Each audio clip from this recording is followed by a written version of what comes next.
My name's Jacob, I'm 28, and I haven't been on a proper vacation in over 6 years. Not because I couldn't afford it, necessarily. I've always been decent with money, careful even, but because every time I'd start thinking about booking something, some family emergency would pop up like clockwork. A broken down car, a surprise surgery, my niece's once-in-a-lifetime ballet recital across the country. And every single time, the plea would come from my parents, cloaked in guilt and packaged with the same tired words. You know how much your help means to this family, right? I used to think I was being the good son, the responsible one, the unselfish brother. But now, I think I was just the most convenient sucker. I'm not bitter by nature. Or at least, I didn't used to be.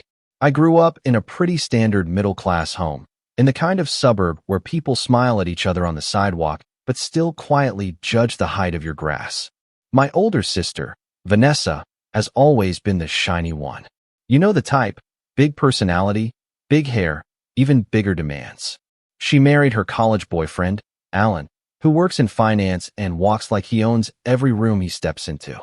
Together they had 2 kids who I used to babysit when I was in high school, for free, while Vanessa ran errands, which usually meant getting her nails done or sipping wine with friends. Meanwhile, I'd be wiping noses and burning frozen pizzas. Our parents, Deb and Frank, aren't cartoonishly evil or anything. They're just selectively blind. Maybe it's because Vanessa gave them grandkids, or maybe it's because she's always louder than me, always more dramatic, always makes everything feel urgent. Whatever the reason, they've been bending over backward to meet her needs since we were kids. If she needed money, they loaned it. If she messed up, they understood. If I said anything, I was being difficult. Eventually, I stopped pointing it out. It wasn't worth the eye rolls, the passive-aggressive sighs, the conversations that ended with, "Can't you just be happy for your sister?" I kept my head down. I went to trade school, got certified as an HVAC technician, and now I run my own small but successful business. I don't drive a fancy car, but I own it outright. I bought a modest house a few towns over. I've got a decent savings account, and I've never once asked my parents for money. You'd think that would earn me some kind of respect, or at least some basic fairness. But in our family, stability just makes you invisible. It was early spring when my parents mentioned the idea of a family trip. Just something small, they said. A chance to get everyone together. I lit up at the idea. I hadn't taken more than a long weekend off in years. We were thinking of the coast, my mom said, flipping through a brochure with sun-kissed beaches on the cover. Maybe a rental near the water. Wouldn't that be nice? I nodded, already picturing the sound of waves and maybe a few days without client calls. Then she added, "But we'll have to see. Money's been tight lately. We'll keep you posted." A few weeks later, the trip had mysteriously morphed into a maybe next year situation. My dad called me one evening while I was finishing up paperwork in my garage. "Just can't swing it this year, kiddo," he said with a heavy sigh. "You know how it is. Groceries, gas, life." I told him I understood. And I did. I wasn't going to guilt my aging parents into spending money they didn't have. "Maybe I'll plan something small for myself," I added, half joking, half hoping they'd suggest we split something. But there was just a pause on the line. Then, "That's a good idea. You deserve it." I didn't book anything. Work got busy, and I figured I'd use the time to catch up on some house projects. But then, one morning in late May, I opened Instagram and felt my stomach drop. It was Vanessa, posting a boomerang of champagne glasses clinking together, in first class. The caption? "Au revoir, America. See you soon. Paris, #family trip." I stared at the screen, reread the caption, then scrolled. There they were, my niece and nephew, grinning in oversized sunglasses, lounging in luxury seats, trays of macarons and fresh fruit in front of them like some kind of French fairy tale. Another post showed Vanessa and Alan posing with my parents at the airport gate. So grateful to my amazing parents for helping make this happen. Family is everything. My mom had commented a string of heart emojis. My dad had liked every photo. I sat there for a full 10 minutes, phone in hand, pulse thudding in my ears. They'd gone. All of them. On a trip that I was explicitly told couldn't happen. A trip I was apparently never meant to be part of. And they'd smiled through it. Posed. Bragged. "Hope you understand," my mom had said. I didn't comment. I didn't text.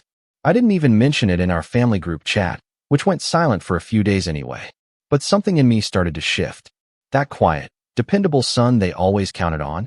I think he quietly packed his bags and left that day. Because I realized something. I wasn't family. Not in the way they defined it. I was support staff. An ATM with a smile. A week later, my phone rang. It was my dad.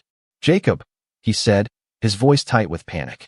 "Hey, I just got a notice from the bank. The mortgage payment didn't go through. It's showing overdue. Do you know anything about that?" I paused. Let the silence stretch out until he added, "You've been helping us cover that since December, right? Maybe something glitched." I took a deep breath and said, as calmly as I could, "Ask the ones you could afford." Then I hung up. And I've never felt silence so satisfying. But that was just the beginning. Because what my dad didn't know, what none of them knew, was that for once, I wasn't going to sweep this under the rug. I had a plan, and they were going to feel it. I didn't sleep much that night after hanging up on my dad. Not because I regretted it, I didn't.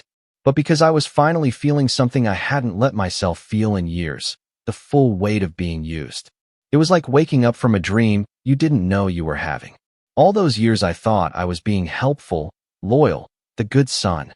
I was just being taken advantage of, over and over again. They didn't see me. Not really.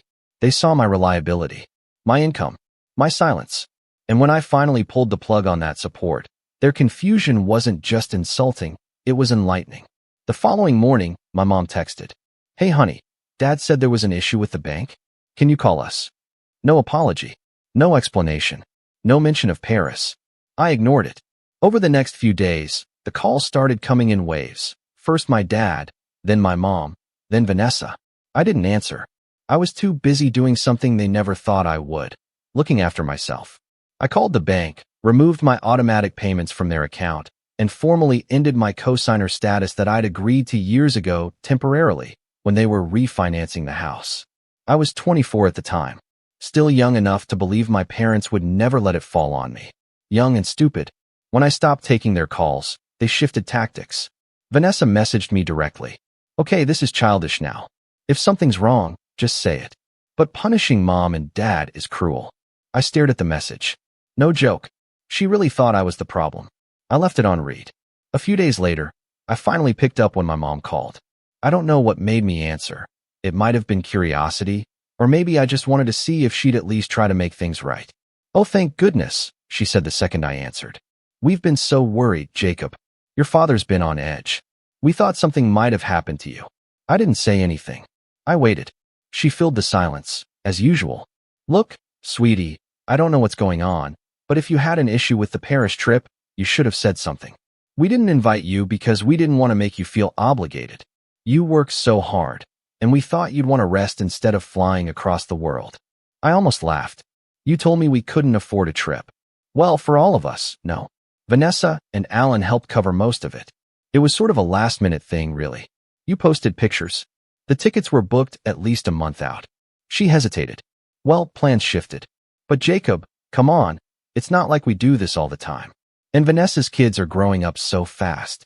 We just wanted to make memories." Of course, memories for Vanessa's family. Meanwhile, I was supposed to be proud of being the family mule. "That's the last mortgage payment I'm ever covering," I said. "Wait, Jacob, don't do anything rash," she said quickly. "You know we're in a rough patch. Just a couple more months, and we can reassess." "No," I said, firmer this time. "You said you couldn't afford a trip, but you flew halfway across the world in first class. You lied. Don't pretend this is a misunderstanding." "We didn't lie," she said, too quickly. "We just didn't include you." That sentence sat in my chest like a stone. Didn't include me. Not forgot. Not couldn't. Didn't. I hung up again. I blocked her number after that. For a few weeks, I avoided everything related to my family. I buried myself in work. I finally bought myself something nice, a long weekend at a cabin in the mountains, just me, a wood-burning stove, and absolute silence. No calls. No guilt. No manipulation. And that would have been the end of it, if they'd just left me alone. But you don't just cut off your role in the family machine without consequences. Not when that role is keeping it all together. It was late June when things escalated. I came home from a job site to find a letter taped to my front door. It wasn't from the bank or the government. It was handwritten. I recognized the loopy cursive immediately. "My mom. Jacob, we need to talk. This can't go on forever. Your father is getting sick from the stress. You're breaking this family apart. Please come by for dinner Sunday. Vanessa and the kids will be there. We can talk this through like adults. Love. Mom. Talk this through like adults. Code 4. Let us explain why you're wrong and guilt you until you cave. I didn't go, but I did watch from my security camera as Sunday rolled around and they all pulled into the driveway. Vanessa in her obnoxiously large SUV. My dad walking slowly, hunched more than usual. My mom looking around like I might suddenly step out and hug them. I stayed inside. Lights off. Curtains drawn. They stayed for 10 minutes, then drove away. The next morning, I got an email from my dad. A long one. Half plea, half guilt trip. He said he understood I was upset, but that I needed to stop punishing the family. That families forgive each other. That financial support was just part of being close-knit. That Vanessa had different pressures, and I shouldn't compare our situations. The kicker? He asked if I could resume the mortgage payments, just for the next 3 months, until they found a solution. I didn't reply. I should have seen what came next. I really should have. A week later, I got a call from my bank. There'd been an attempt to access my savings account. Online login from an unrecognized device. They froze it as a precaution. I checked my recent activity. Someone had tried to transfer $3,000 out of my account. I froze. I keep that account locked down. 2-factor authentication. Long password. But there was one place I'd written that password down, just once. On a notepad I used to keep at my parents' house years ago, back when I still did laundry there and worked on their old computer. I'd forgotten all about it. But someone hadn't. I changed everything. Locked my accounts down. Called the fraud department. Thankfully, no money had actually been taken. But I couldn't prove who tried it.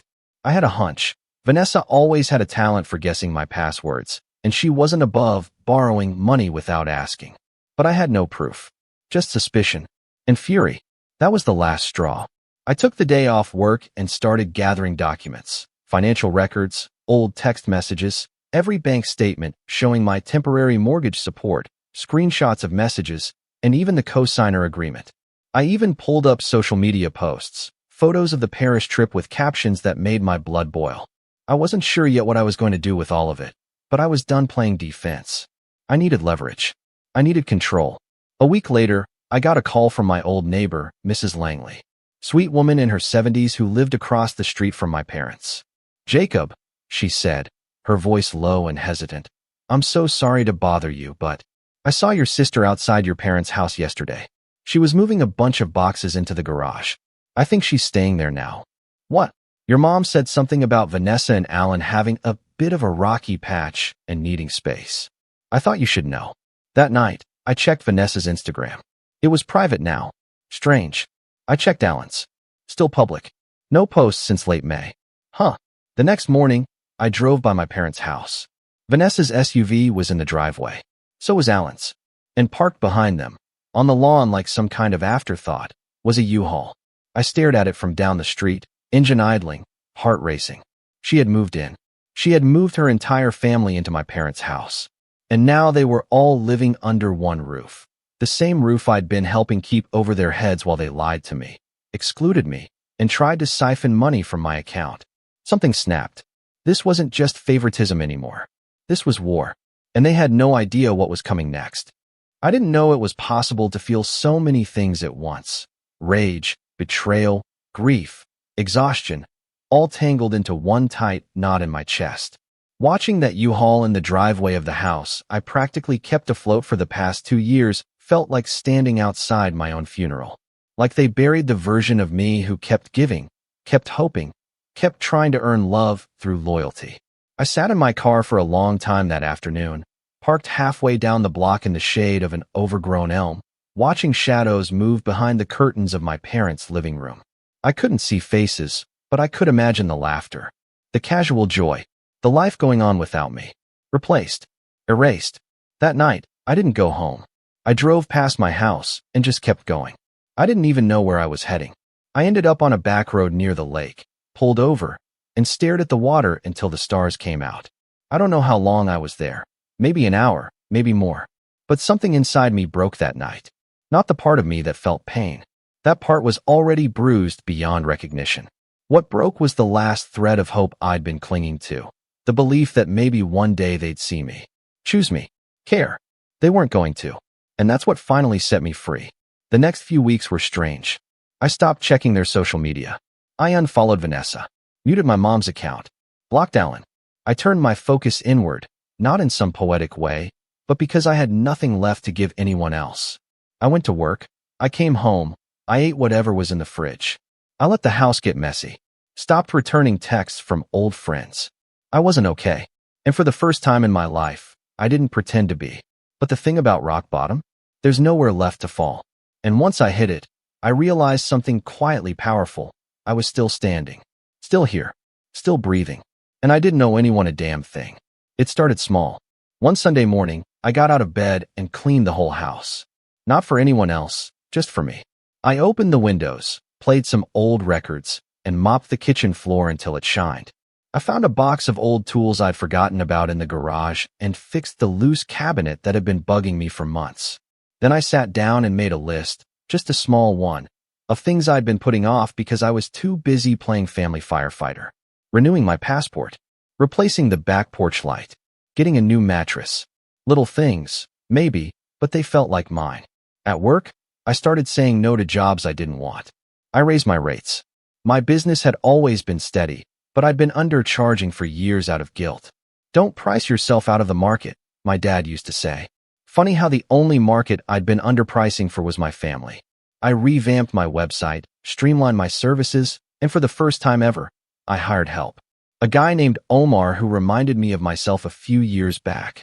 Quiet, reliable, and underappreciated. I trained him personally and started giving him some of the smaller jobs. Not only did it ease my workload, but it gave me space to think, to build. And build I did. I started running again. Nothing dramatic. Just 3 miles in the morning, just enough to clear my head. I signed up for a half marathon in the fall, partly as a challenge, and partly because it gave me something to look forward to that no one could take away. I stopped eating junk. Started sleeping better. My skin cleared up.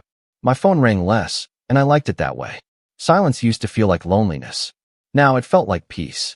One day in August, I got a call from a client I'd worked with the year before, a commercial property owner who needed full HVAC work done on a strip mall he was renovating. It was a massive job. Would have overwhelmed me a year ago. But now, I had help. Systems. Confidence. I submitted my bid without undercutting myself. He accepted it immediately. The contract was worth more than I made in the previous 2 years combined. I stared at the signed document, stunned. Not because I didn't believe I could handle it, but because for the first time in my life, I realized just how much I'd been holding back, shrinking myself to fit a version of me my family found useful. That night, I celebrated. Not with a party, not with anyone. I just cooked myself a steak, opened a bottle of decent wine, and sat on the porch watching the sun set behind the trees. It wasn't flashy, but it was mine. Around that same time, my phone started lighting up again. Not from friends or clients, but from my parents. At first, it was subtle. A text here, a missed call there, then a voicemail from my mom. Hi, sweetheart. I know it's been a while, but I just wanted to hear your voice. Vanessa's been struggling, and we've all been so overwhelmed. Alan's been staying with a friend temporarily, and the kids are back in school. It's just been a lot. Anyway, we miss you. Call me. I didn't. The next week, another message. Jacob, your father's not doing well. His blood pressure's been up, and I think the stress is catching up to him. He won't say it, but I know he misses you. We all do. Can we talk? Still, I didn't answer. It wasn't about punishment anymore. It was about preservation. Every time I thought about stepping back into that dynamic, I felt the tightness in my chest return, the slow drain of energy, the quiet grief of being seen as less. I wasn't going back. But the final straw? It came 1 week later, when I got a letter in the mail. A legal envelope. Certified. I opened it cautiously, heart pounding. Inside was a typed letter from a lawyer, my parents' lawyer. It stated that my parents were formally requesting a conversation regarding the financial support they believed I had committed to providing during their refinancing period, citing an informal verbal agreement that I would ensure mortgage stability until such time as they could resume payments. It wasn't a lawsuit. Not yet. But it was a threat. They were testing me. I sat down in my kitchen, letter in hand, staring at the same counter where I used to drop off bags of groceries for them during COVID, where I used to make meals to bring over on weekends, where I once signed that stupid cosigner form, thinking I was helping. They were trying to manipulate me again. Legally this time. But what they didn't realize, what they'd never realized, was that I'd changed. I wasn't scared anymore. I wasn't that tired, overworked son begging for scraps of affection. I was a man who had clawed his way out of the hole they dug, one painful inch at a time. I was done being the safety net, done being the backup plan, done being the invisible backbone of a family that treated me like an afterthought. And for the first time ever, I was ready to fight back. Not with yelling, not with begging, but with the kind of revenge that didn't look like revenge at all. Strategic, calculated, legal. They wanted a conversation? They were going to get one, just not the kind they expected. The legal letter sat on my kitchen table for 3 days. I didn't touch it, didn't move it, didn't even put anything near it. I'd eat my meals on the couch, do my invoices on the porch. The envelope sat there like a ghost, quiet but cold, a reminder of the final insult they thought I'd swallow. But I wasn't panicking. Not this time. Because this wasn't some knee-jerk guilt trip. This was tactical. They were poking the bear to see if he'd still roll over. They miscalculated. On the 4th morning, I picked up the envelope, slid it into a folder, and took a slow drive into town. Not to visit my parents. Not to have a conversation. I had a different destination in mind, one I'd been avoiding for too long, the office of my old friend, Erin. Erin and I went to high school together. Back then, she was the quiet one who always knew the answers, but never raised her hand. We lost touch after graduation, as people do, until I bumped into her at a gas station last year. She was wearing a blazer, sipping coffee, and talking to someone on speaker about real estate zoning regulations. Turned out she'd become an attorney. A good one, specializing in property law and civil disputes. At the time, I told her we should grab coffee. We never did. Now, I had a folder full of reasons. When I walked into her office that morning, she looked surprised but not unhappy to see me. "Jacob," she said, rising from behind a desk cluttered with sticky notes, case files, and a half-eaten muffin. "Wow, it's been forever." I smiled, more tired than anything. "Yeah, sorry it took me this long to come by. I have something I need your help with." We sat down, and I told her everything. From the mortgage co-signing to the automatic payments. The Paris trip. The cold exclusion.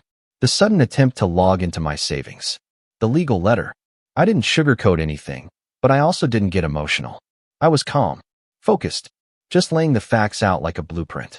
Erin listened without interrupting, only occasionally jotting down a note or tapping something into her laptop. When I finished, she let out a long breath. "Jacob, first of all, I'm sorry. That's a lot. And I don't mean just legally. I mean emotionally. You've been holding up an entire household that doesn't seem to hold you at all." I nodded, jaw tight. "Yeah, I'm done with that part. I want to make sure they can't come after me for a dime." She leaned forward. "Good news is, they don't have a case. Not even close. Unless you signed a written agreement stating you'd pay their mortgage indefinitely, they can't prove intent. Verbal agreements are shaky enough, and this one's got zero evidence backing it. They'll say I paid for almost 2 years. Which you did," she said. "But as a gift. As support. Not a contract. Especially if you stopped payments and gave notice." I pulled out a printed screenshot of the text I sent my mom. "That's the last mortgage payment I'm covering." She nodded. "Perfect. That's your off-ramp, time-stamped." I let out a small laugh. "So they tried to scare me with nothing."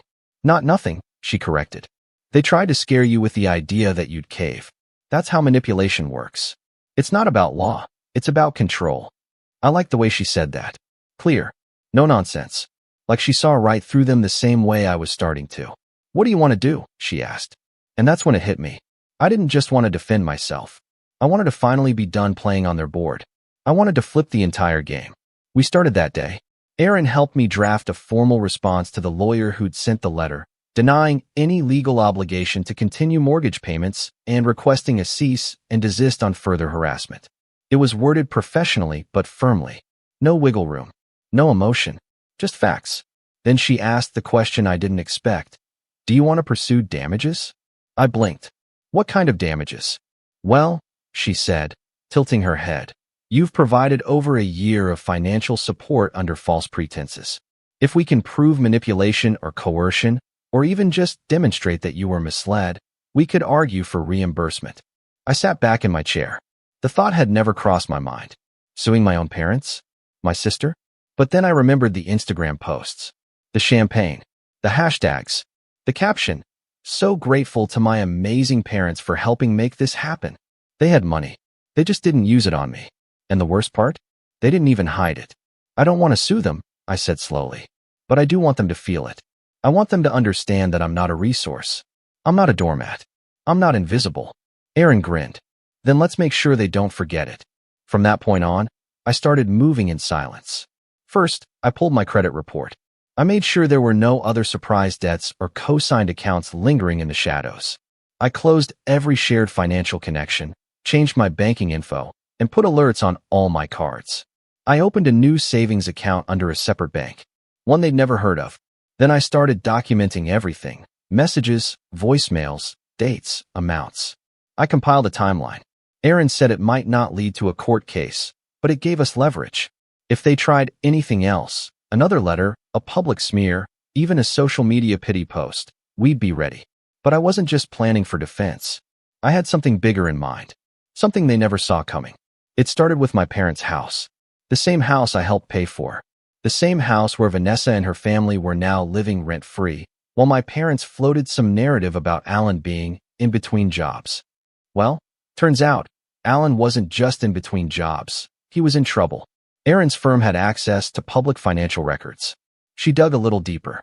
Alan's name popped up in a list of small claims judgments, 3 in the last 5 years. Credit card defaults, 1 car repossession, a quiet lien placed on a condo he once tried to flip. His credit was garbage. No wonder they're staying with your folks, Aaron said, flipping through the paperwork. Alan's a financial sinkhole. I smirked. So they gambled their retirement on a guy who can't manage a checking account. Looks like it. That gave me an idea. I called a friend of mine, Dave, who works in real estate. I told him I was thinking of buying a property in my old neighborhood. Something small, low maintenance. Something near my parents' street, maybe. He chuckled. Nostalgic, huh? Let's call it that. Dave found me a listing 2 blocks over. A single-story fixer-upper with good bones and a desperate seller. I bought it in cash. No mortgage. No paper trail they'd catch wind of. And then I started fixing it up, not for profit. For strategy. I hired a local crew, painted the outside, landscaped the front, gutted the kitchen, turned it into something beautiful, all in silence. Meanwhile, I kept my distance. No texts, no calls, but I knew they were watching. Mrs. Langley, ever the neighborhood informant, kept me in the loop. I saw your mother walking past the new house today, she told me one morning. She looked curious. Let her wonder, I said. And then, 1 week later, I got the voicemail that changed everything. It was my sister. Jacob, Vanessa said, her voice unusually soft. Hey, look, I know things have been weird. I heard you bought a house near here. Mom mentioned something. I was thinking maybe we could get coffee. Just the 2 of us. Clear the air. Clear the air. I could practically hear the strings tightening behind her words. She wasn't sorry. She was circling, and I was done playing defense. It was time to set the trap. I didn't respond to Vanessa's voicemail right away. I listened to it once, twice, 3 times. Not because I was unsure, but because I wanted to dissect every word. The tone, the phrasing, the calculated softness. She wasn't reaching out to apologize.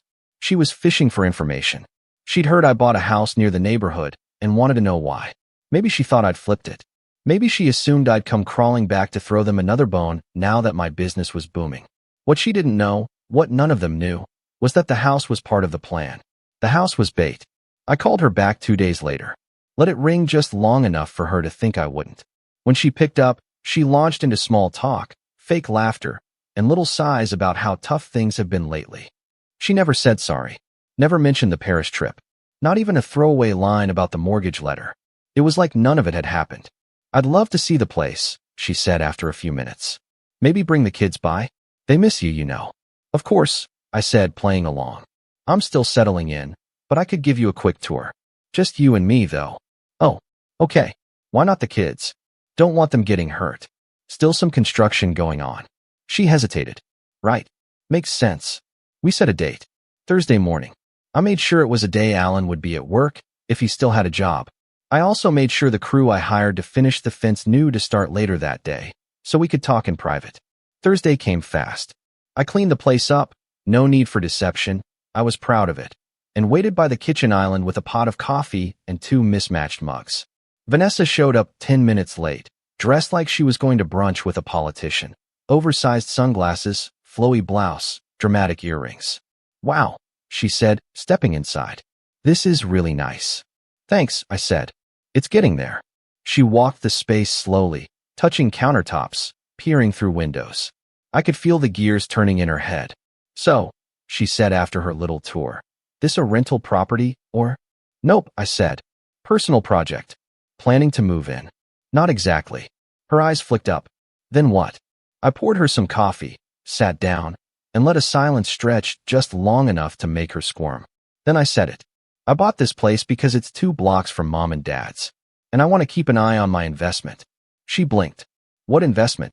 I reached into a folder on the counter and slid a stack of papers toward her. This, I said.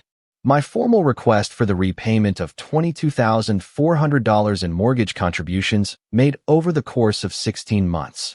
Each payment documented. Each withdrawal tied to your parents' account. Vanessa didn't touch the folder. Her smile was gone. What is this? It's a letter of intent. If they, or you, try to come after me again with baseless legal threats, I will pursue recovery of those funds in small claims court. And I'll have a lawyer this time. A good one. You're going to sue your own family? She asked, voice rising. No, I said. I'm going to protect myself from them. There's a difference. She scoffed. This is ridiculous. I leaned forward. What's ridiculous is living in a house someone else paid for while pretending you're the victim. Her eyes narrowed. We never asked you to pay anything. You're right. You never asked. You just assumed. Again and again. Until I became part of the foundation under your feet. She stood up. So what? You brought me here to threaten me. I shook my head slowly. No. I brought you here to explain what's going to happen next. I pulled out another document. This one was thinner. Just a single page. This is a letter I've drafted. It's addressed to Mom and Dad. It outlines the conditions of my disengagement from the family. I won't be attending holidays. I won't be visiting the house. I won't be involved in medical emergencies, school fundraisers, or helping out with bills. Effective immediately, Vanessa's jaw tightened. You think you're punishing them, but all you're doing is making yourself look bitter. Maybe, I said, but I'd rather be bitter than broken. She stared at me, unreadable for a moment, then turned to leave. At the door, she stopped. You know they always loved you, right? She said quietly. I smiled, but it didn't reach my eyes. No, they loved what I did for them. That's not the same. She left without another word. I mailed the letter to my parents the same day. Certified. Tracked. Signed receipt. No excuses. 2 days later, I got a response, not from them, but from Alan. A nasty little email that read more like a tantrum than a statement. He accused me of trying to destroy the family, claimed I'd turned a rough patch into a personal vendetta, and even tried to bait me by saying, we always knew you felt second best. Maybe now we know why. I didn't reply. Instead, I forwarded it to Erin. She replied within 10 minutes. Exactly the kind of message that makes them look unstable, not you. Keep it. A week passed. Then 2. I heard nothing from my parents. No calls. No letters. Just silence. And then, the fallout began. Mrs. Langley, God bless her, called me one morning with an update. Apparently, Vanessa and Alan were moving out. Or trying to. There had been shouting in the driveway. My mom crying. My dad sitting on the porch, looking like a statue. The SUV was packed, but Vanessa kept going back into the house, slamming doors. A few days later, I drove by just once. The SUV was gone. So was Alan's car. The lawn looked overgrown. The windows were dark. For the first time in years, the house looked tired. Hollow. I didn't stop. I had no reason to anymore. Months passed. Fall came. I finished the house renovations and sold the place at a profit. Enough to cover every dollar I gave them, and then some. I put the extra into my business. Expanded. Omar now runs his own team under my brand. We service 3 counties. My name is on the trucks. The logo on the uniforms. I bought myself a new truck. Nothing flashy. Just clean. Paid in full. And on Christmas Day, while my old family probably gathered around the same table pretending everything was fine, I sat by a fireplace at a cabin I rented up north. Alone. Peaceful. Not lonely. The snow fell silently outside the window. I sipped my coffee, wrapped in a warm flannel, a book in my lap, and no one asking me for anything. For the first time in my life, I wasn't the fallback. I wasn't the wallet. I wasn't the extra. I was free. And all it cost me was a family that never really saw me anyway. Let them wonder what happened to the good son. I buried him the day I saw those Paris photos. And the man who replaced him? He doesn't look back. I don't think I'll ever forget the exact moment everything shifted. Not the way people say my life changed that day, but the kind of shift where the things you believed in, family, trust, your own sense of worth, start unraveling all at once. It was my brother's voice that broke the silence first, loud and bitter, sharp enough to sting even though I'd heard it 1,000 times before. "You're the reason this family is falling apart," he shouted, face flushed and eyes wild. And then came the real gut punch. My dad, standing across from me with his arms crossed like I was some stranger who'd wandered in uninvited, muttering low but clear, "We'd all be better off without you." I didn't say anything. I couldn't. I just walked out. The door didn't slam. I made sure of that. I didn't want to give them the satisfaction. But this morning, I woke up to 12 missed calls. All from the hospital. But I'm getting ahead of myself. Let me go back and tell you how we got here. I'm Connor. I'm 26 years old, and for most of my life, I've been the background character in my own family. Not the golden child. Not the favorite. Just there. Existing quietly, doing the right thing, keeping my head down. I was the kid who got straight B's and never asked for much. The one who didn't break things, didn't scream at the dinner table, didn't crash the car or sneak out to parties. I figured that would be enough. It wasn't. My older brother, Mason, is the golden one. He always has been. He's 28, and he walks through life like it owes him something. My parents, especially my dad, see him as this unstoppable force, the one who's going to take the family name further, whatever that means. Mason played varsity football, even though he sat on the bench most of the time, and that alone earned him years of praise. Meanwhile, I was quietly teaching myself how to build websites, edit videos, even code a little. I landed my first freelance gig when I was 17. No one said anything. Mom used to say I was the quiet achiever, but even that stopped once Mason dropped out of college and suddenly decided he wanted to start a business. They called him brave for it. Dad co-signed the loan. When I tried to launch my own side hustle, an actual LLC with a few decent clients, Dad told me to wait until I had real experience. I moved out as soon as I could afford it. I wasn't running away, not really. I just needed space. I still came back for birthdays, for holidays, for the stuff that mattered. Even when it felt awkward. Even when Mason found new ways to poke at me, call me the intern, laugh at my clothes, ask if I was still playing YouTube for money. It wasn't just him, though. My parents never stepped in. They let it slide, always. This year, things started getting worse. I don't know why exactly.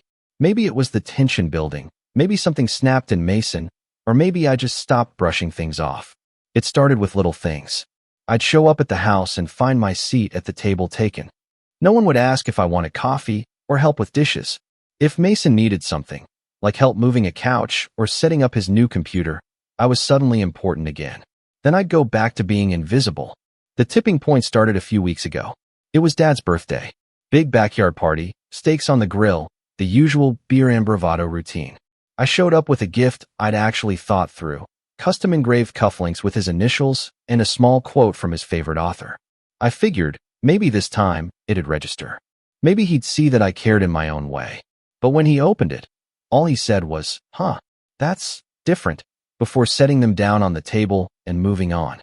Meanwhile, Mason rolled up 30 minutes late with a box of Cuban cigars and got a standing ovation. I was used to that by now, but what stung worse was what happened after. I was helping Mom bring out dessert when Mason started telling some story about how I cried in gym class back in middle school. Total lie. Everyone laughed, including my parents. No one looked at me.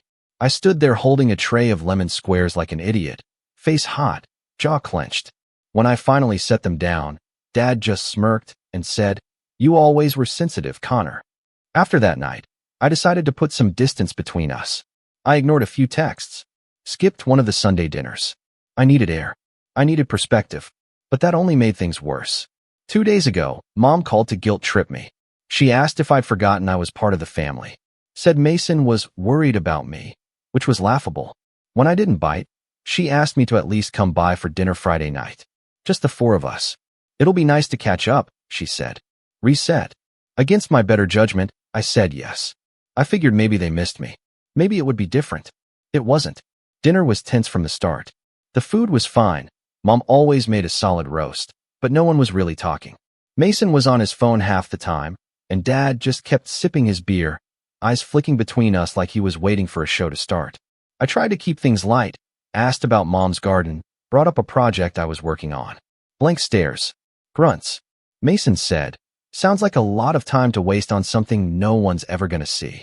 I told him, calmly, that I actually had a few clients who liked my work, that I'd built a pretty steady income and was even thinking of renting a bigger place next year.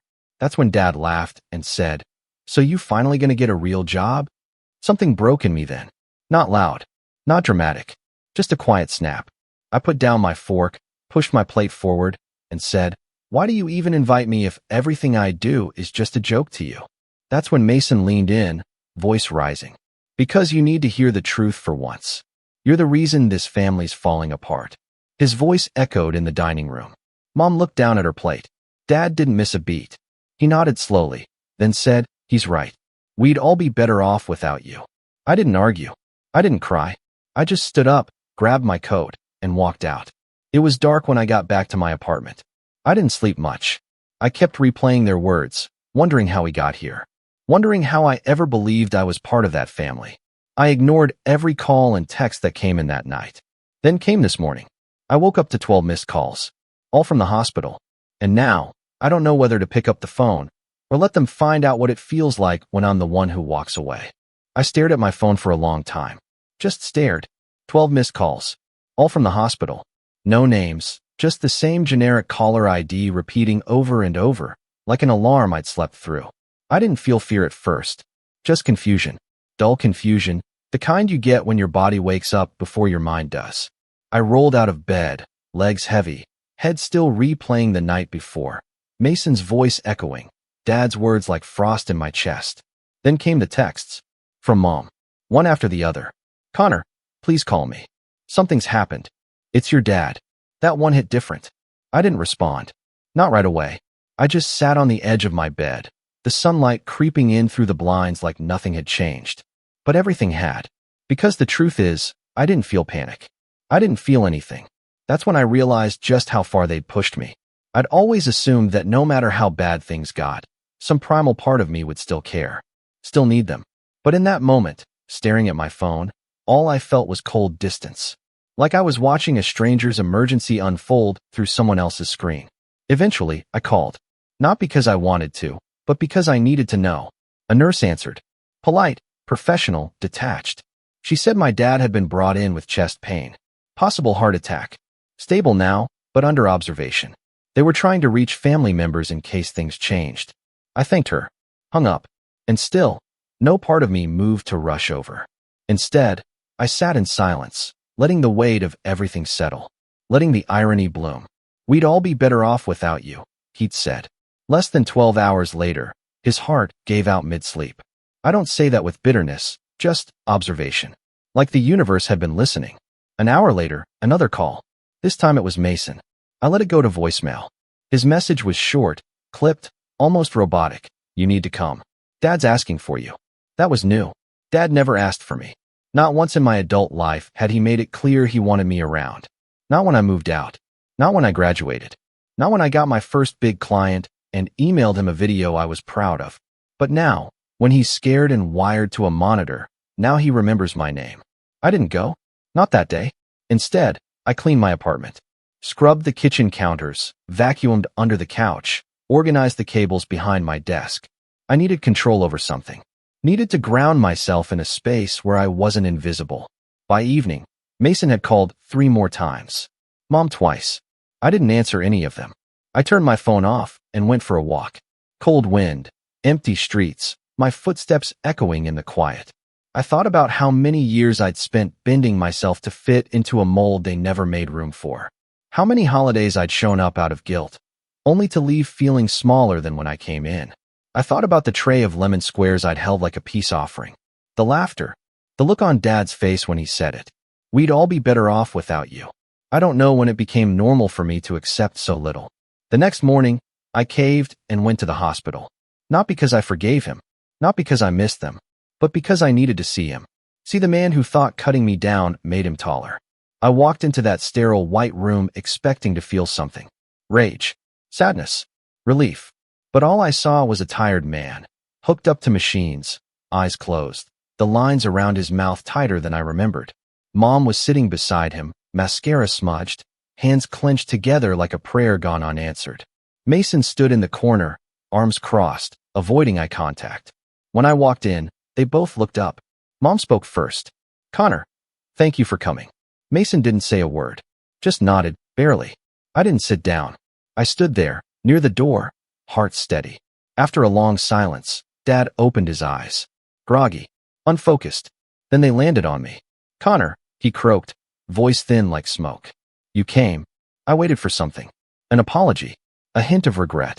But all he said next was, "I didn't mean what I said." I wanted to believe that. I really did. But the thing about a lifetime of being second best is that you start recognizing hollow words before they hit the floor. "I think you did," I said quietly. "You just didn't think it would echo back." He flinched at that. Just slightly. But he didn't deny it. Mom jumped in. "He wasn't thinking clearly, Connor. He was upset. Tired. You know how he gets when." "I know exactly how he gets," I interrupted. "I've known since I was 10. No one spoke after that." The heart monitor kept beeping, steady and slow. I stayed 5 more minutes, maybe 6. Then I turned and left. That should have been the end of it. Me walking out again, this time for good. But that night, something changed. It was late when I got home. Nearly midnight. I'd barely kicked off my shoes when I got a text from my cousin Sarah. We're not super close, but she's one of the few relatives who's always treated me like a full human being, not just Mason's awkward shadow. The text just said, "Hey, wanted to check on you. Heard what Mason did. That's messed up." I blinked. "Reread it." "What Mason did?" I replied. "What do you mean?" 3 dots appeared, then disappeared. Then came the bomb. "You didn't hear? He told people you refused to come to the hospital unless Dad promised to put you in the will." My stomach dropped. I called her immediately.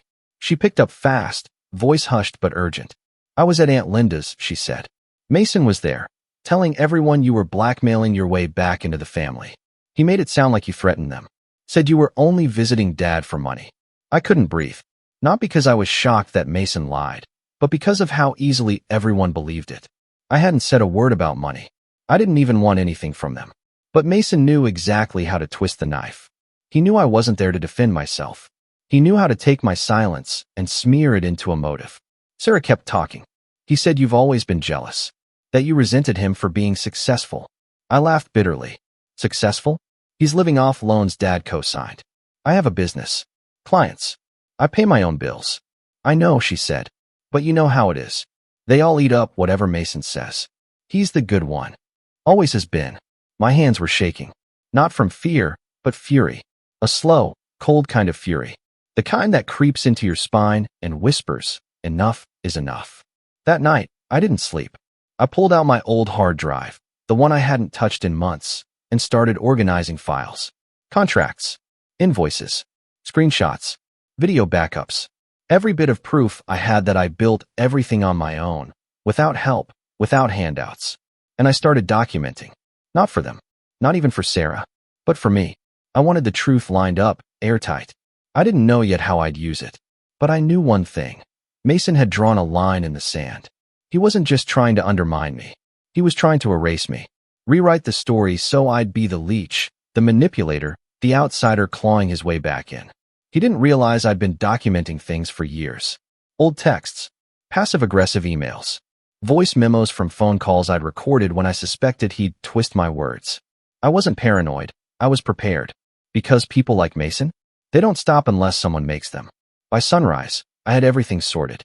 But the real twist came that afternoon. I got another call from the hospital. Not about Dad.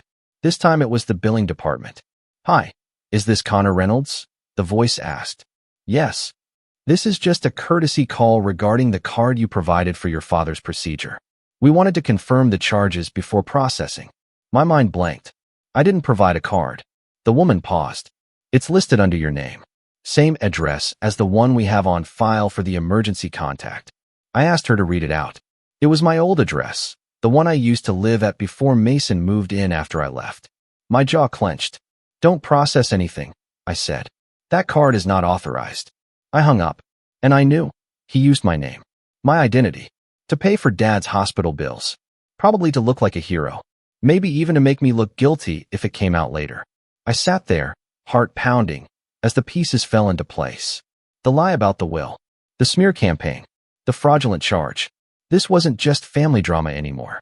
This was war. And Mason had just made the biggest mistake of his life. I don't remember the exact moment I hit rock bottom. It wasn't a dramatic collapse, no shouting, no tears. It was more like a slow, silent sinking. Like waking up underwater, realizing you'd been drowning for a while, and wondering if it was even worth swimming anymore. After that call from the hospital billing department, I didn't yell. I didn't punch a wall. I just sat there in my chair, staring at nothing, as the weight of it all settled in. Mason had used my name, my identity, to cover a hospital bill, and he'd done it so casually, like it was just another tool in his arsenal. Another story he'd twist later, maybe to say I offered to pay, or that I'd tried to buy my way back into the family. After all, he was already planting those seeds, wasn't he? The betrayal hit different this time. This wasn't just words or cold shoulders over dinner. This was calculated, personal, a theft of both money and narrative. And it hurt, not because I needed their approval anymore. I was done chasing that, but because it confirmed something I tried so hard not to believe. They didn't just fail to see me. They chose not to. I called the hospital back, told them the charge was unauthorized. They were polite but unhelpful, said I'd have to file a fraud claim with my bank, and that they couldn't remove the card unless someone else took financial responsibility. I asked who added my card in the first place. They said it had been provided during intake, and the form was signed by a Connor Reynolds. I asked for a copy. They said they'd send it by mail. I already knew what it would show. Mason's handwriting, or maybe some sloppy attempt at copying mine. I could see it so clearly in my head. But somehow, seeing it wasn't what scared me. What scared me was how normal this all felt. Like I was already used to being violated by my own family. That night, I walked. Just walked. No destination. My legs just moved, block after block, as if trying to outrun the thoughts in my head. The sky was overcast, the streetlights buzzed, and every breath felt like glass. I didn't cry. I didn't scream. But I felt hollow. Absolutely gutted. The next few days passed in a fog. I didn't work. I didn't sleep. I ignored texts, ignored calls. Mason had messaged once, some smug line like, "Just cleaning up your mess, little bro. You're welcome." I didn't reply. I couldn't. I didn't trust myself to say something I wouldn't regret. Mom texted too. Said they were worried about me. Said Dad was home now, recovering. That we should put things behind us and come together. I almost laughed when I read that. Come together. Like we were some sitcom family having a disagreement over Thanksgiving turkey, not a broken house held together by manipulation and selective memory. Then came the mail. The intake form from the hospital. The signature wasn't even close to mine. It was laughable, big, loopy letters trying to mimic my writing, but full of inconsistencies. Sloppy, rushed, obvious. Mason didn't even try to hide it. He thought I'd roll over. He always did. That was the moment something shifted. Not rage, not revenge, but resolve. I opened a new folder on my desktop, labeled it Truth, and I started building. Every email, every voicemail, every screenshot of Mason's texts, every receipt showing my real address, my actual bank info, my business activity. I pulled copies of my LLC filings, dated years ago, proof that I wasn't freeloading or jealous or still figuring things out. I found photos, old ones, from family dinners where Mason would crop me out before posting them online, from parties where I was the one behind the camera, never in front of it. And I started writing. Not a Reddit post, not a letter, but my story. For the first time in my life, I stopped editing myself for them. Stopped shrinking to fit into the version of me that made them comfortable. I wrote down everything. The comments, the lies, the quiet betrayals, the gaslighting. I didn't plan to share it yet. I just needed to see it, to hold it, to remind myself that I wasn't crazy, that I had lived through it, and survived. Somewhere in the middle of that process, I started to remember who I was before all this. Before Mason's voice became the one that rewrote every room we entered.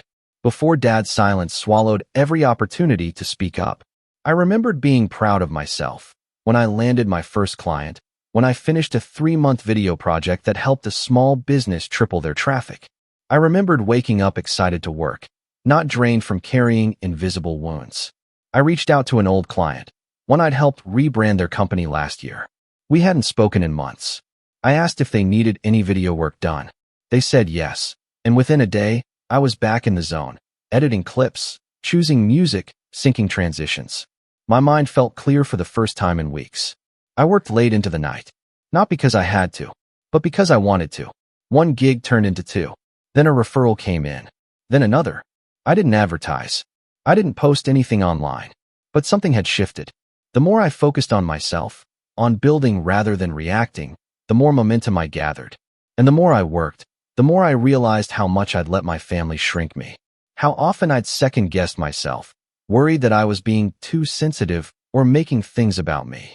But the truth was, they made it about me when it was convenient. When they needed someone to blame. Or when they needed someone to pay the bill. I started going to the gym again. Nothing fancy, just a few light sessions a week, getting my body moving. I changed my diet. Started sleeping better. I cleared out my apartment, donated old clothes, rearranged furniture, threw out junk I didn't even remember owning. It felt symbolic. Like shedding skin. I even booked a weekend trip. Just me. A small cabin upstate. No Wi-Fi, no noise. I brought books, not screens. I hiked. I journaled. I sat in silence and listened to the wind. And somewhere out there, surrounded by trees and sky, I realized something important. I don't need them. Not their validation. Not their permission. Not even their love. At least, not the kind they're capable of giving. What I needed was me. My voice. My story. My strength. When I came back from that trip, I had clarity. Mason wasn't just a bully. He was a coward in a loud costume. A fragile ego dressed in bravado. And Dad, he wasn't a patriarch. He was a man who picked favorites and called it discipline. And Mom, she wasn't innocent. Her silence was a choice. Her refusal to stand up for me had consequences, whether she admitted it or not. But I wasn't going to chase an apology anymore. I was going to show them who they'd tried to erase. It started small. I updated my portfolio, rebranded my website, polished my client testimonials, added new services. Then I launched a YouTube channel, not for fame, just as a creative outlet. Tutorials, breakdowns of editing techniques, behind-the-scenes project commentary. Within a week, a few videos started picking up traction. Comments trickled in. Then more. One video crossed 10,000 views. Then 50,000. Emails followed. New clients. Collaborations. I was building something real. Something mine. And here's the thing. I didn't tell anyone. Not family. Not even Sarah. I wanted this to grow in silence, free from their reach, untouched by their narratives. But the universe has a funny way of delivering news. One night, about a month after that hospital incident, I got another message. From Mason. Short. Smug. Heard you're doing YouTube now. Cute. No congratulations. No curiosity. Just condescension. But here's what he didn't know. I'd trademarked my brand. I'd secured contracts. I'd filed paperwork. I'd grown stronger in the silence. He still thought I was the same person who'd shrink when challenged. He didn't realize. I was no longer playing defense. I was building an offense. And the moment he tried to interfere, I'd be ready. Because the thing about rebuilding is, it's not loud. It's quiet. Intentional. Relentless. And eventually, unstoppable. I didn't set out to get revenge. Not at first. For weeks after I started rebuilding my business and recentering myself, all I wanted was peace. Silence. A life where my name wasn't dragged into lies, where my accomplishments weren't used as punchlines, and where I could wake up each day knowing no one could take credit for what I'd built. But sometimes, especially when you've been used and discarded for years, peace can only come after justice. And justice doesn't show up by accident. It started with the credit fraud. I hadn't forgotten about that. Mason using my name and old address to slap my identity on Dad's hospital bills. I'd already filed a report with my bank and was working with them to investigate the charge. But I needed more. Something that wouldn't just reverse the charge but prove, without question, what he did. That's when I remembered something. A year ago, when I was living at that old address, before Mason moved in, I installed a small security camera above the door. It wasn't some high-end system, just a basic motion-activated camera that uploaded footage to a cloud account I hadn't touched in months. I'd installed it after someone stole a package, but when I moved out, I forgot to take it down. It wasn't connected to Wi-Fi anymore, but I remembered that it had an SD card. And I knew Mason. I knew he didn't notice things that weren't about him. Odds were, that camera was still there, dead and dusty, but still holding data. The next morning, I drove by the old place. Parked across the street. Just watched for a while. Mason's truck was there, same vanity plate. M4 Sun. Subtle as ever. No sign he was home. I waited until he left, probably off to the gym or to brag somewhere, and I made my move. The camera was still there, hidden in the porch light housing, exactly where I'd left it. I popped it open, yanked the SD card, and left. Fast. Back home, I dug out an old adapter and plugged the card into my laptop. Most of the footage was ancient, me grabbing takeout, the landlord fixing a leak, a raccoon doing unspeakable things to a trash can. But then I found the one. Dated 3 weeks ago. Timestamped 2 hours after Dad was admitted to the hospital. Mason, walking out the front door, wearing a hoodie and holding a clipboard, looking both ways before locking up and heading to his car. It didn't show him signing the form, but it placed him at the address tied to the fraudulent hospital charge. And most importantly, it proved I wasn't there. I saved the clip, backed it up 5 times, uploaded it to my Truth folder. Step 1, complete. Next, I reached out to Sarah. I hadn't told her much since the last time she messaged me about Mason's smear campaign, but I figured if anyone in the family would be open to hearing the truth, it'd be her. I sent her the video and asked, "Do you think anyone in the family would believe this matters?" She called me instantly. "Oh my God, Connor," she said. This proves he's lying." I explained everything. The charge, the signature, the voicemail, Mason's text, and the video footage. Her voice was low and shaky. "I knew he was bad," she whispered. "But this is next level. This is criminal." That word hung in the air. Criminal. It wasn't just family drama anymore. It was legal. Sarah didn't hesitate. "You need to do something with this. Expose him. Go public. Tell the family. Call the cops. Whatever it takes." I wasn't ready to go full nuclear yet. Not until I had everything lined up. But I told her I had a plan. And I did. Because Mason's greatest weapon was narrative. He controlled the version of me people knew. The lazy brother. The bitter one. The jealous nobody. So before I could burn his bridge, I had to rebuild mine. I started with the truth. I wrote a letter. Not a rant. Not a revenge post. Just a letter. To every extended family member who'd been fed Mason's lies. Aunt Linda. Uncle Greg. Cousin Olivia. Even Grandma Rose. I told them everything. Calmly. Clearly. Factually. I included screenshots. Timelines. That camera footage. Proof of the forged signature and the fraudulent hospital charge. I explained how Mason used my name and framed it like I'd demanded inheritance money. I didn't beg for sympathy. I just laid out facts. Then I asked one simple question. If someone can lie this easily about their own brother, what else have they lied about? Sarah helped me send it. Some by email. Others printed and mailed. Then we waited. For a few days, nothing happened. Radio silence. I figured most of them had either ignored it or sided with Mason, like always. But then, Grandma Rose called. That might not seem like a big deal, but in our family, it was. Grandma Rose was the matriarch, the spine, the only person Dad still listened to. She'd never been warm toward me, more polite than loving, but she was sharp, observant. And until now, she'd always believed Mason's stories. Her voice on the phone was quiet, firm.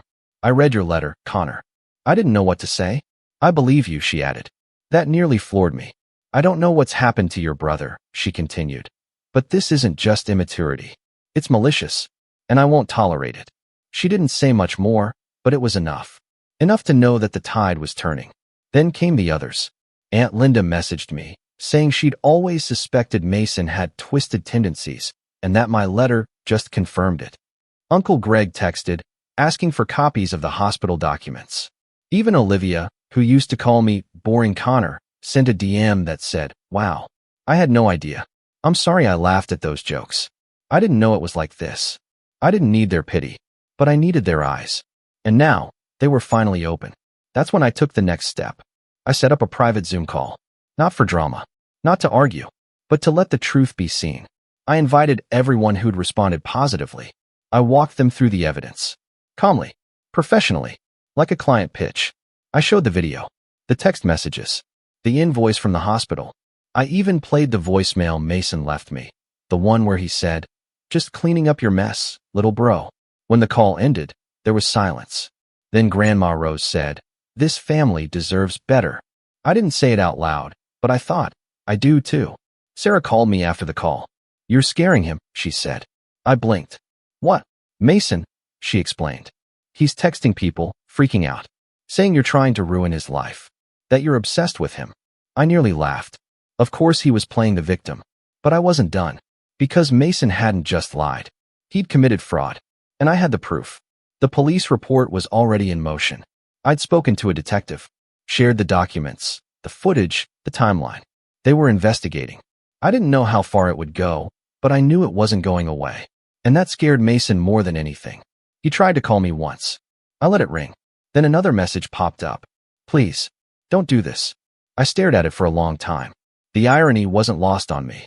"Please, don't do this." Like I hadn't spent my whole life begging for them to stop. But the real turning point came a week later, when Dad called. Not Mom. Not Sarah. Dad. I didn't answer. He left a voicemail.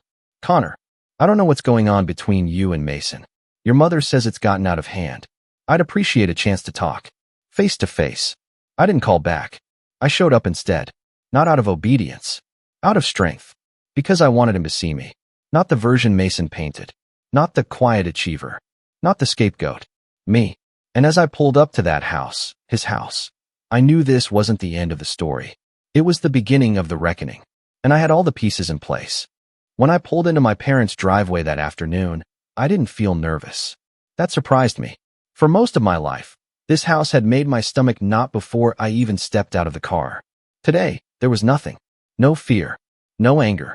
Just a steady calm, like I'd already crossed some invisible line and there was no going back. Dad opened the door himself.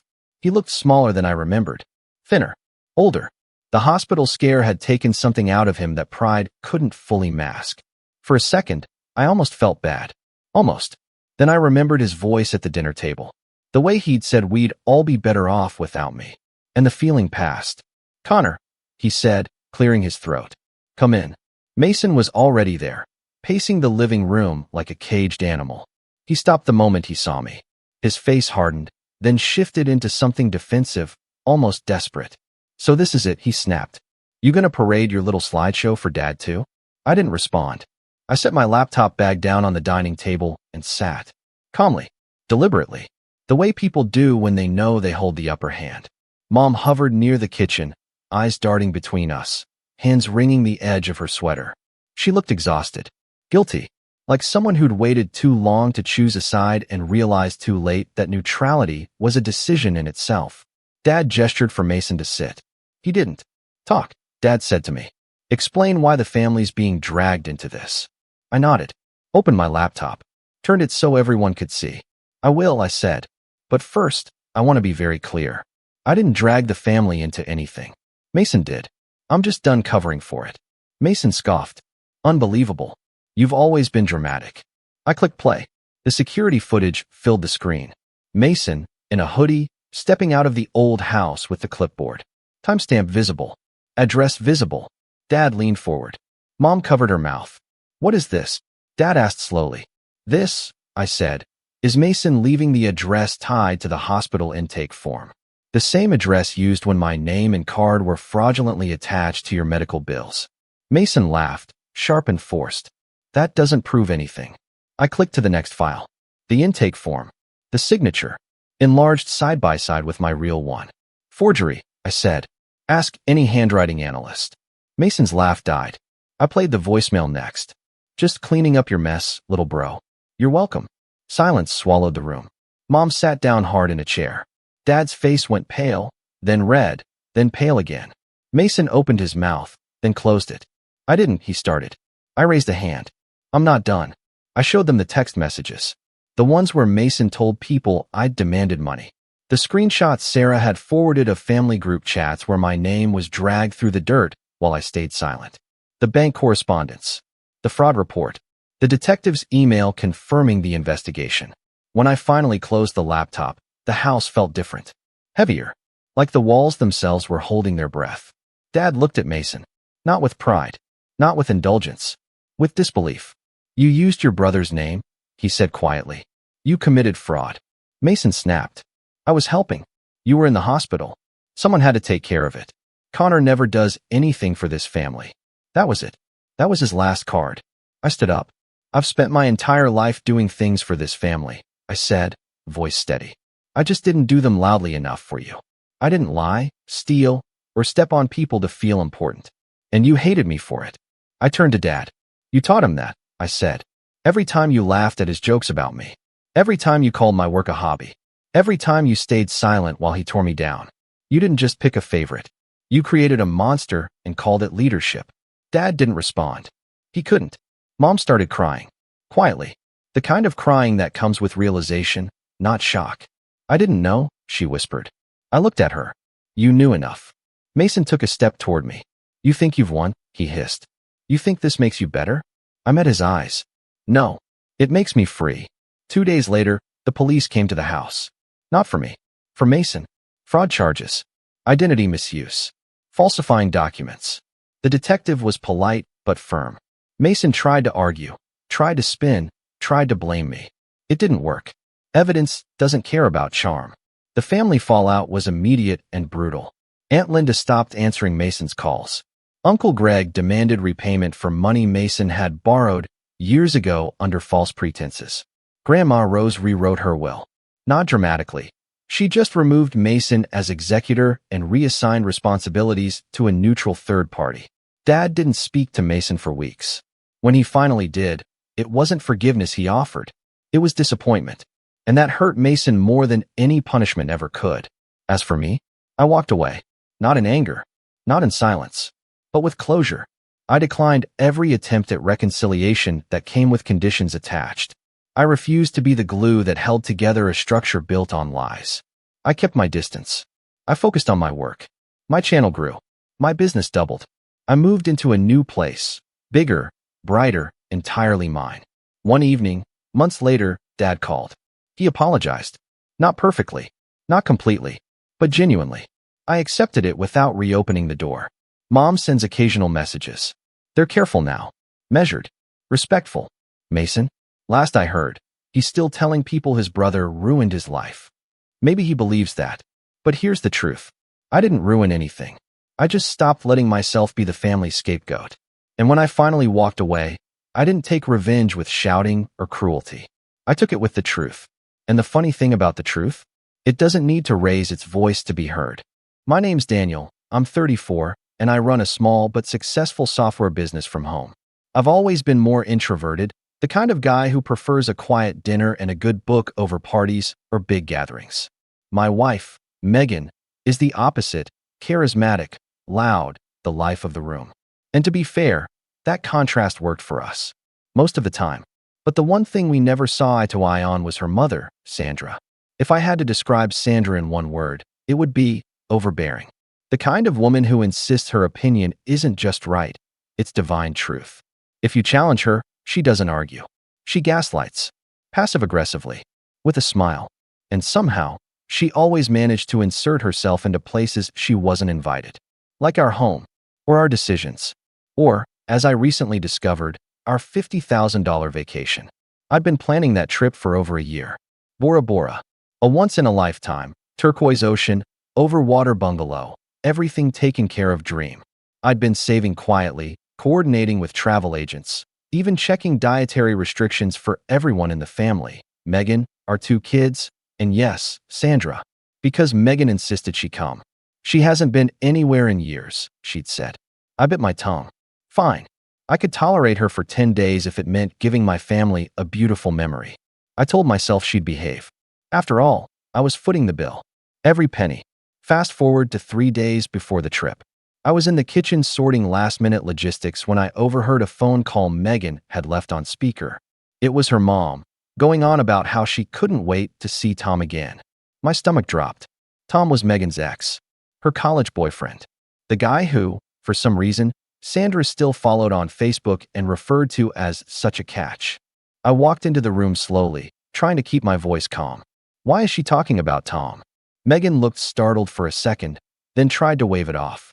Oh, she just means she's invited him to dinner when we're back. No big deal. It was a lie. I could tell instantly. Megan gets a slight tremor in her voice when she lies. Barely noticeable, unless you've spent a decade memorizing every syllable she speaks. I said nothing at the time. I didn't push it, but something in my gut told me to check the guest list with the travel agency. I still remember how my hands shook when the agent confirmed the passenger list. Thomas E. Colton, booked on the same flight, same bungalow cluster, paid by Sandra Miller, she said, but linked under your reservation. My vision tunneled. This woman had invited my wife's ex-boyfriend on the family vacation I paid for, without telling me, and somehow convinced herself it was totally fine. I didn't confront anyone right away. I needed time to think, to plan. I didn't want to explode and become the irrational husband. I needed leverage. So I started watching, listening, and what I found out made my blood boil. Sandra hadn't just invited Tom. She had arranged for him to stay in the bungalow next to ours. She'd told Megan it was a little surprise. Megan, for her part, claimed she was furious when she found out. She even tried to have it canceled, but apparently Sandra had already paid a chunk of it herself. Still, I wasn't convinced. Because Megan didn't tell me. She never mentioned any of it. Not until I found out on my own. I kept playing it cool. I smiled at the dinner table. I continued packing as if nothing had changed. Megan kept asking if I was excited. Totally, I'd say with a grin. Can't wait to make memories. Meanwhile, I quietly began unraveling everything behind the scenes. First, I contacted the travel agency and had my portion of the payment reversed. I told them there was an emergency and that I was withdrawing my family's reservation. I didn't cancel the trip outright. No, I left the bookings intact. I just redirected my funds elsewhere. Next, I made private reservations for me and the kids. Somewhere completely different. Somewhere peaceful, without Sandra, without drama. I didn't tell anyone. Not Megan, not the kids, not even my best friend. I wanted the silence to sting. Then, the night before departure, it happened. We were sitting in the living room with luggage lined by the front door. Sandra was there early, of course. She sipped her tea and looked around with that smug smile she always wore when she thought she was getting her way. Then she turned to me and said it like it was the most casual thing in the world. I thought it'd be nice to invite Tom, for old time's sake. He was such a big part of Megan's life. I figured the kids would enjoy meeting him too. I stared at her for a long second. Megan didn't meet my eyes. My son looked up from his tablet, and my daughter froze mid-step. I smiled. Oh, totally, I said softly. I'm all for surprises. I let the silence drag out. I watched as the smile on Sandra's face faltered just a little. Megan looked confused, but I could see the guilt building. I excused myself, walked into the bedroom, and took a photo of the new reservation details. Sent it to my email. Then I closed the app, walked back out, and sat beside my kids. That night, I tucked them in and kissed them both goodnight. I whispered, "We're gonna have an adventure tomorrow, just the three of us." My daughter blinked. "What about Mommy?" I smiled and said, "She's got a different kind of trip planned." Megan and Sandra stayed up late that night, laughing, sipping wine. At one point, I heard Sandra say, "Tom is going to flip when he sees Megan in a bikini." I stopped listening after that. I didn't want to hear any more. At exactly 5:15 a.m., I slipped out of bed, packed my bag, and gently woke the kids. I left a letter taped to the bathroom mirror, addressed to Megan. No yelling, no accusations, just the truth, laid out plainly.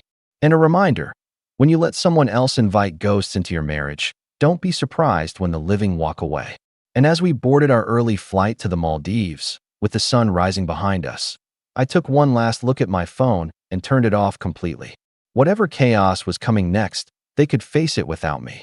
The flight to the Maldives was quiet at first. The kids were still half asleep, tucked into the window and middle seats with their neck pillows and headphones on. I sat in the aisle seat, watching the clouds blur beneath us, trying to calm the storm in my chest.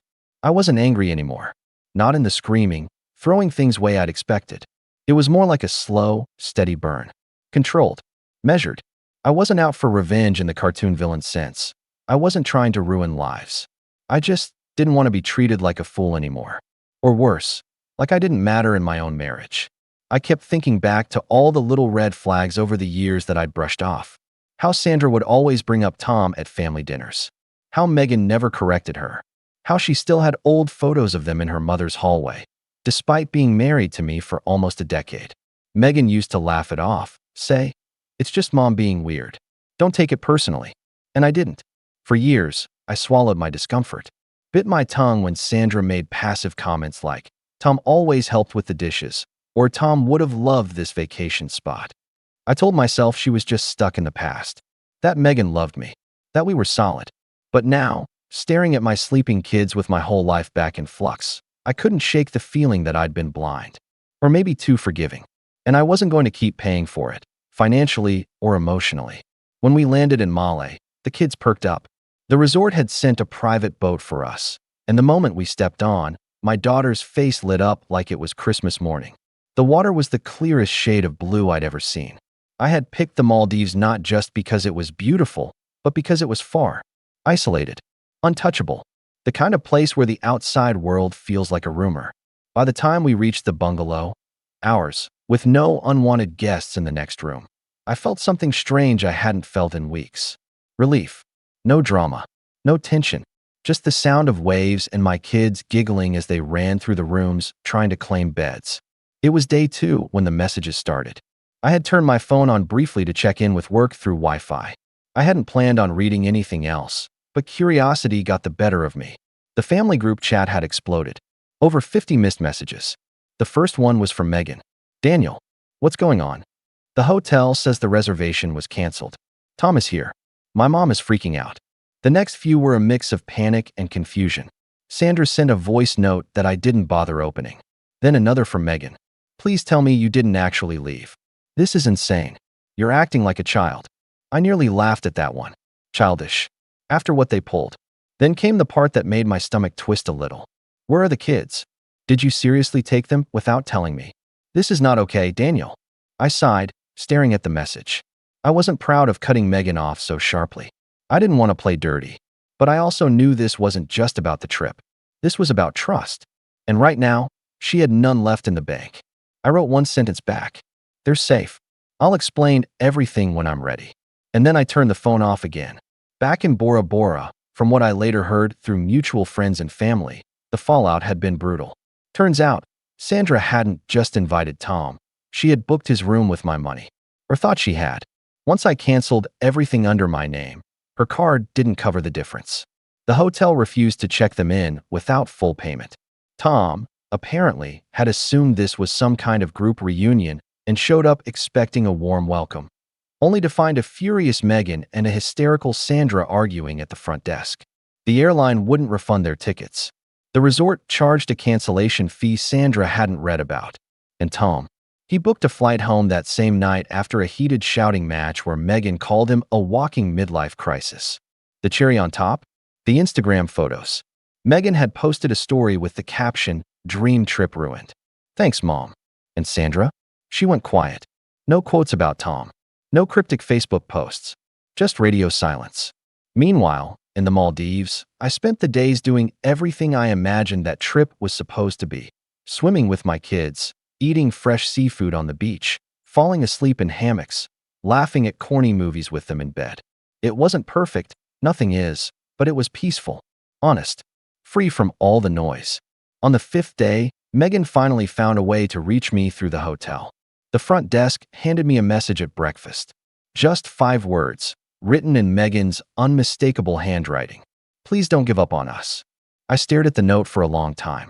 I didn't know yet if I wanted a divorce, or if I just needed distance. But what I did know was this. The moment Sandra brought Tom into that vacation, she crossed a line I couldn't ignore. And Megan, by staying silent, had let her do it, whether she meant to or not. I looked over at my kids building a sandcastle with a local guide. They were laughing, truly laughing. And for once, I wasn't in the background of my own family story. I was right there, present, in the middle of it all. That was the moment I realized something had shifted in me.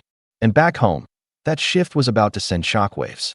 When we flew home 4 days later, I didn't tell anyone we were returning early. Our flight was discreet, a red-eye that landed at 3:40 a.m. I'd arranged for a car to take us straight home, not our house, but a short-term rental I'd booked quietly before the trip. It was a modest but comfortable 3-bedroom cottage on the edge of town, nestled near a lake with tall trees surrounding it. Peaceful, private, safe. I wasn't trying to run from my marriage. Not yet, anyway. But I also wasn't walking blindly back into the same house, with the same problems, just because the vacation had ended. Megan had crossed a line. Maybe she hadn't physically invited Tom, but she'd allowed it, enabled it, hid it, and most of all, she hadn't stopped it. If the roles were reversed, if I'd let an ex of mine slide into a $50,000 trip and kept it quiet, I already knew how that conversation would have gone. It wouldn't have been calm. I messaged her that morning once we settled into the rental. "We're back. The kids are fine. I'll bring them by the house this weekend." She replied almost instantly. "You can't just take off like this. We need to talk. Please." I didn't know Mom invited him until the last minute. I didn't respond. Not yet. That Friday, I did stop by the house, but not alone. I brought my brother, Eric. He's a lawyer, a quiet guy, calm as a glacier, but sharp. He didn't say much when we walked in, but his presence was enough to keep Sandra quiet. Oh yeah, Sandra was there, sitting in the living room like she owned the place, sipping a latte and flipping through a home decor magazine like nothing had happened. Megan stood near the fireplace, arms folded, eyes puffy and tired. She reached for me when I walked in. "Daniel, please, can we talk?" I motioned toward the kitchen. "Alone?" Sandra scoffed behind me. "If you're going to accuse my daughter of something, I deserve to be present." I cut her off without turning around. "No, you don't." We stepped into the kitchen. Megan looked like she hadn't slept since Bora Bora. Her voice trembled. "I didn't plan any of this. I didn't even know Tom was coming until the day before we left. My mom thought it would be nice," I said coldly. "For old time's sake." She looked away. "I found out before you did. And instead of telling me, you kept quiet. That's what really matters, Megan. You had a moment to stand up for us, for me, and you didn't." She bit her lip, eyes glassy. I didn't want to ruin the trip. I thought maybe she'd cancel it. She told me she paid for it. She paid for part of my trip, using my itinerary, then made herself host. You knew it was wrong.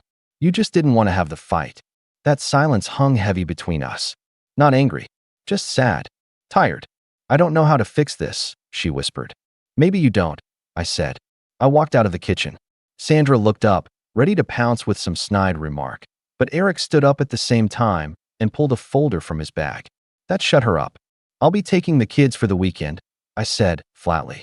"They're staying with me. We're figuring things out." Slowly. Megan didn't argue. She just nodded, tears welling in her eyes. Later that night, after I'd tucked the kids into their beds in the rental and sat on the porch watching the moon ripple across the lake, I finally opened the envelope Eric had left with me. Inside were the early drafts of a separation agreement. Not divorce, just space, boundaries, structure, and, most importantly, protection of my financial assets. I hadn't made up my mind yet, but I wanted options. I wanted clarity. The next few days were quiet. No drama. No texts from Sandra. No surprise visits. Just slow mornings with pancakes and cartoons, long walks by the lake, and conversations with my kids that reminded me what it felt like to actually be a father, not just a bank account. On the following Monday, I got a call from Megan. I let it ring 3 times before picking up. "I told my mom she's not welcome in our house anymore," she said. Her voice was low, almost ashamed. I should have done it years ago, but I didn't want to make things harder. I was scared of the backlash. I didn't say anything. I told her I want to fix this, but I know I need to prove I mean it. So, I canceled her keys, changed the code. I'm cutting her off financially.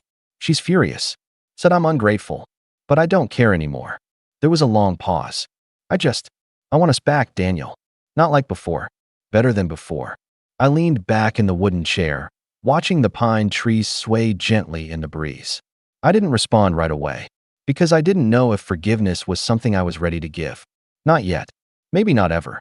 But as the wind moved softly through the leaves, I realized something else. For the first time in years, the silence didn't feel like a void. It felt like space. Real, honest space. The kind that maybe, just maybe, could grow into something new, something stronger, or something separate. That choice was still mine. I didn't answer Megan right away. Not on that call, not for the rest of that day. I sat with it, let the words hang there. It wasn't about punishing her. It was about making sure I wasn't rushing into forgiveness out of guilt or fear or loneliness. I'd spent years brushing things aside, apologizing for feelings I was told were too sensitive, tolerating her mother's constant intrusions, telling myself it wasn't worth the fight, that being the bigger person meant keeping the peace. But peace built on silence is just pressure. Eventually, it explodes. That evening, after the kids were asleep, I walked the length of the small dock behind the lake house, sat on the edge, and let my feet dangle over the water. I stared at my reflection in the rippling surface and asked myself the real question. Do I still trust her? Not love. Love is easy, familiar, soft around the edges. But trust is a structure. When it's cracked, everything above it becomes unstable. Could I rebuild it with her? Or had the foundation already eroded past the point of no return? The next morning, I called her back. We'll meet, I said. Tomorrow. Just us. Public place. Neutral ground. I chose a quiet cafe near the edge of town, not far from where we'd had our first real date. Back when things were simple. Before marriage, before kids, before Sandra started treating our relationship like an audition for her fantasy family reboot. Megan showed up right on time. She looked worn down, emotionally stripped. No makeup, no dramatic gestures. Just her. She sat across from me, and for the first time in weeks, we really looked at each other. I know what I did, she said softly. Or didn't do, rather. I know I didn't stand up for you. I know how much that hurt. I didn't interrupt. I let her speak. I let my mother treat you like a second-class citizen in our own life. And I didn't protect you from her because I was too scared of losing her approval. I didn't think she'd ever respect boundaries, so I stopped trying. But I didn't realize until recently that, in doing that, I made you feel like you didn't matter. And that's the worst thing I've ever done. There were tears in her eyes now, but she didn't sob, didn't make it about her. She just let the silence fill the space between us. I've already talked to a therapist, she continued. I've been going twice a week. I'm working on my own boundaries, how I let people bulldoze me, how I pass that damage on to you. I know it doesn't fix everything. I don't expect you to forgive me today or this year, but I want to fix this. I want to earn your trust again, even if it takes the rest of my life. For a long moment, I didn't say anything. Not because I didn't know what to say, but because I wanted to say it right. You didn't just let your mom disrespect me, I said. You made me feel like a stranger in my own marriage. I needed a partner, not someone who'd flinch every time her mother raised her voice. I know, she said, and to her credit, she didn't flinch now. And when she invited Tom, whether you meant to or not, you chose silence over me. That was your moment, Megan. That was the one. You could have stopped it all. I wish I had, she whispered. Every day. I took a breath and leaned back in my chair. I'm not coming home. Not yet. Maybe not for a while. But I'm willing to keep meeting. To talk. To co-parent. To see where this leads. But it's not for you to fix, Megan. You need to rebuild your own boundaries before you can help rebuild ours. She nodded slowly. I understand. We finished our coffee without another word. It wasn't cold. It wasn't bitter. It was honest. Maybe for the first time in years. Over the next 3 months, things moved slowly. Deliberately. Megan stayed in therapy. Sandra tried calling a dozen times, sent guilt-tripping emails full of "after all I've done for you" nonsense. Megan blocked her, changed the locks, even returned a check Sandra sent for the kids' birthdays with a note that simply read, "We're building something new. Please respect our space." It was the first time I saw her draw a hard line. We kept meeting once a week, sometimes more.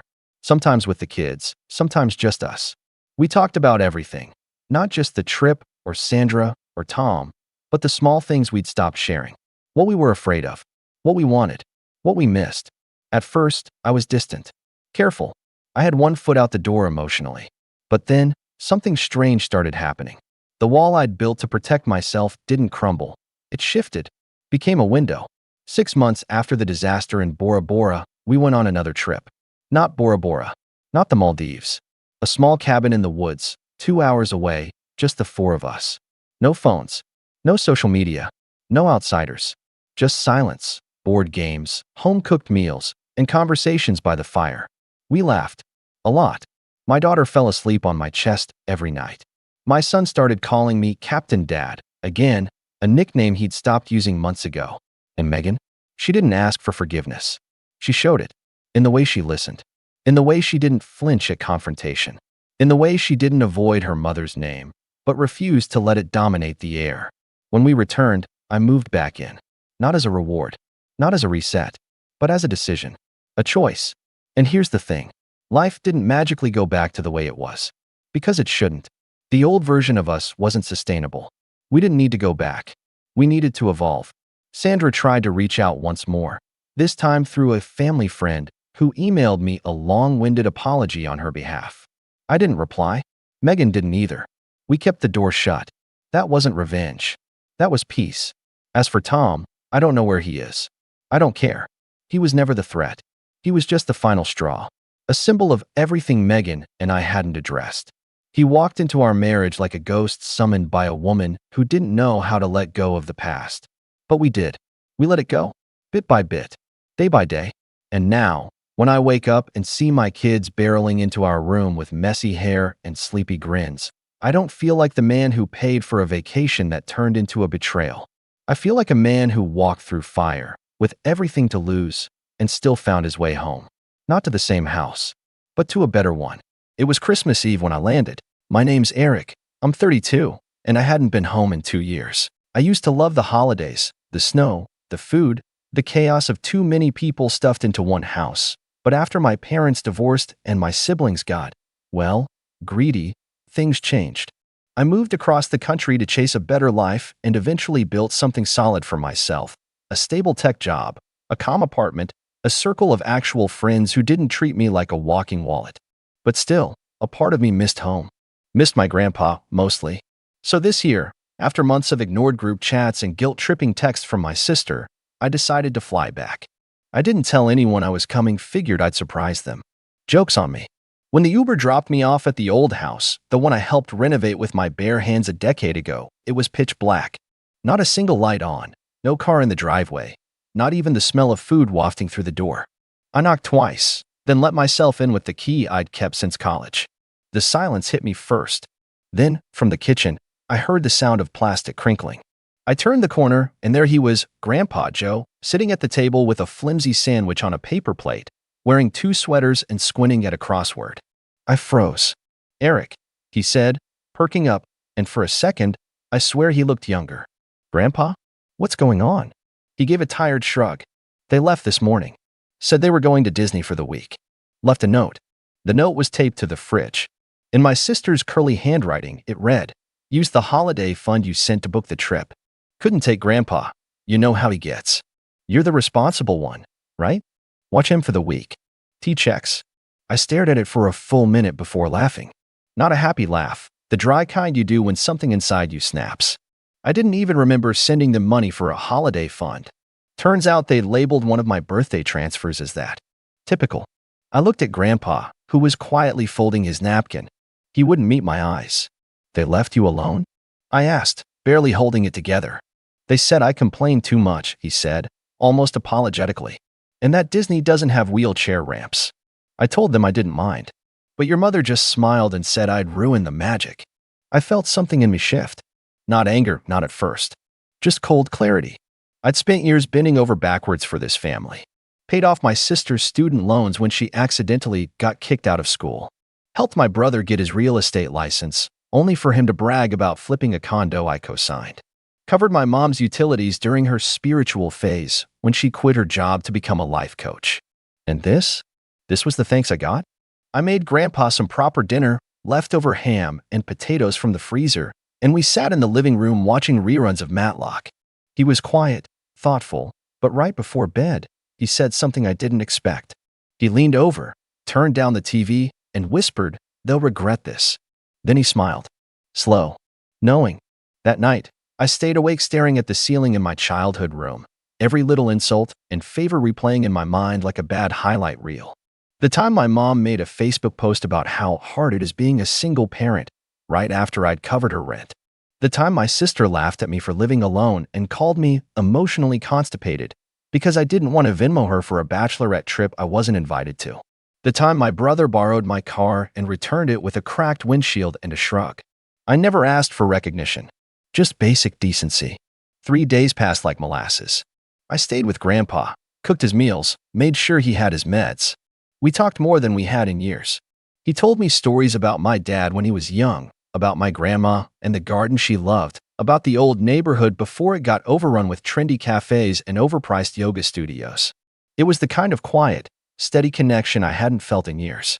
And it made me angrier, not at Grandpa, but at everyone else. That they'd abandoned him like this. That they thought I'd just accept it. That they counted on me being the reliable one, the pushover. Then, right around noon on the third day, the doorbell rang. I opened it, and there they were. My sister, red in the face. My mom, looking winded. My brother, arms crossed like a bouncer. And behind them, two tired kids with Mickey Mouse ears drooping over their foreheads. "You're home," my mom said, half relieved, half accusatory.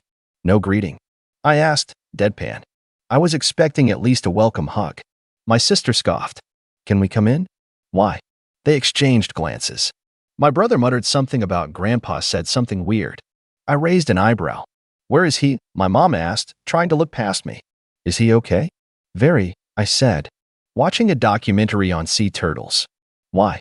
My sister stepped forward. "He texted me. Said, Eric's teaching me how to make them pay." "What does that mean?"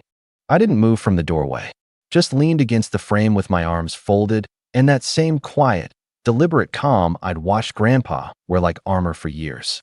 "That depends," I said. "What do you think it means?" My mom looked rattled. She always hated when I spoke in riddles. She liked things simple, especially when it meant she got her way without having to ask twice. My sister rolled her eyes and tried to push past me, but I didn't budge. "Eric, seriously, don't be dramatic. We had plans. We didn't think you were even coming." "Yeah," my brother chimed in, not even looking me in the eye. "You ghosted the family for 2 years, and now you're suddenly our moral compass?" I couldn't help but smirk. "I didn't ghost anyone.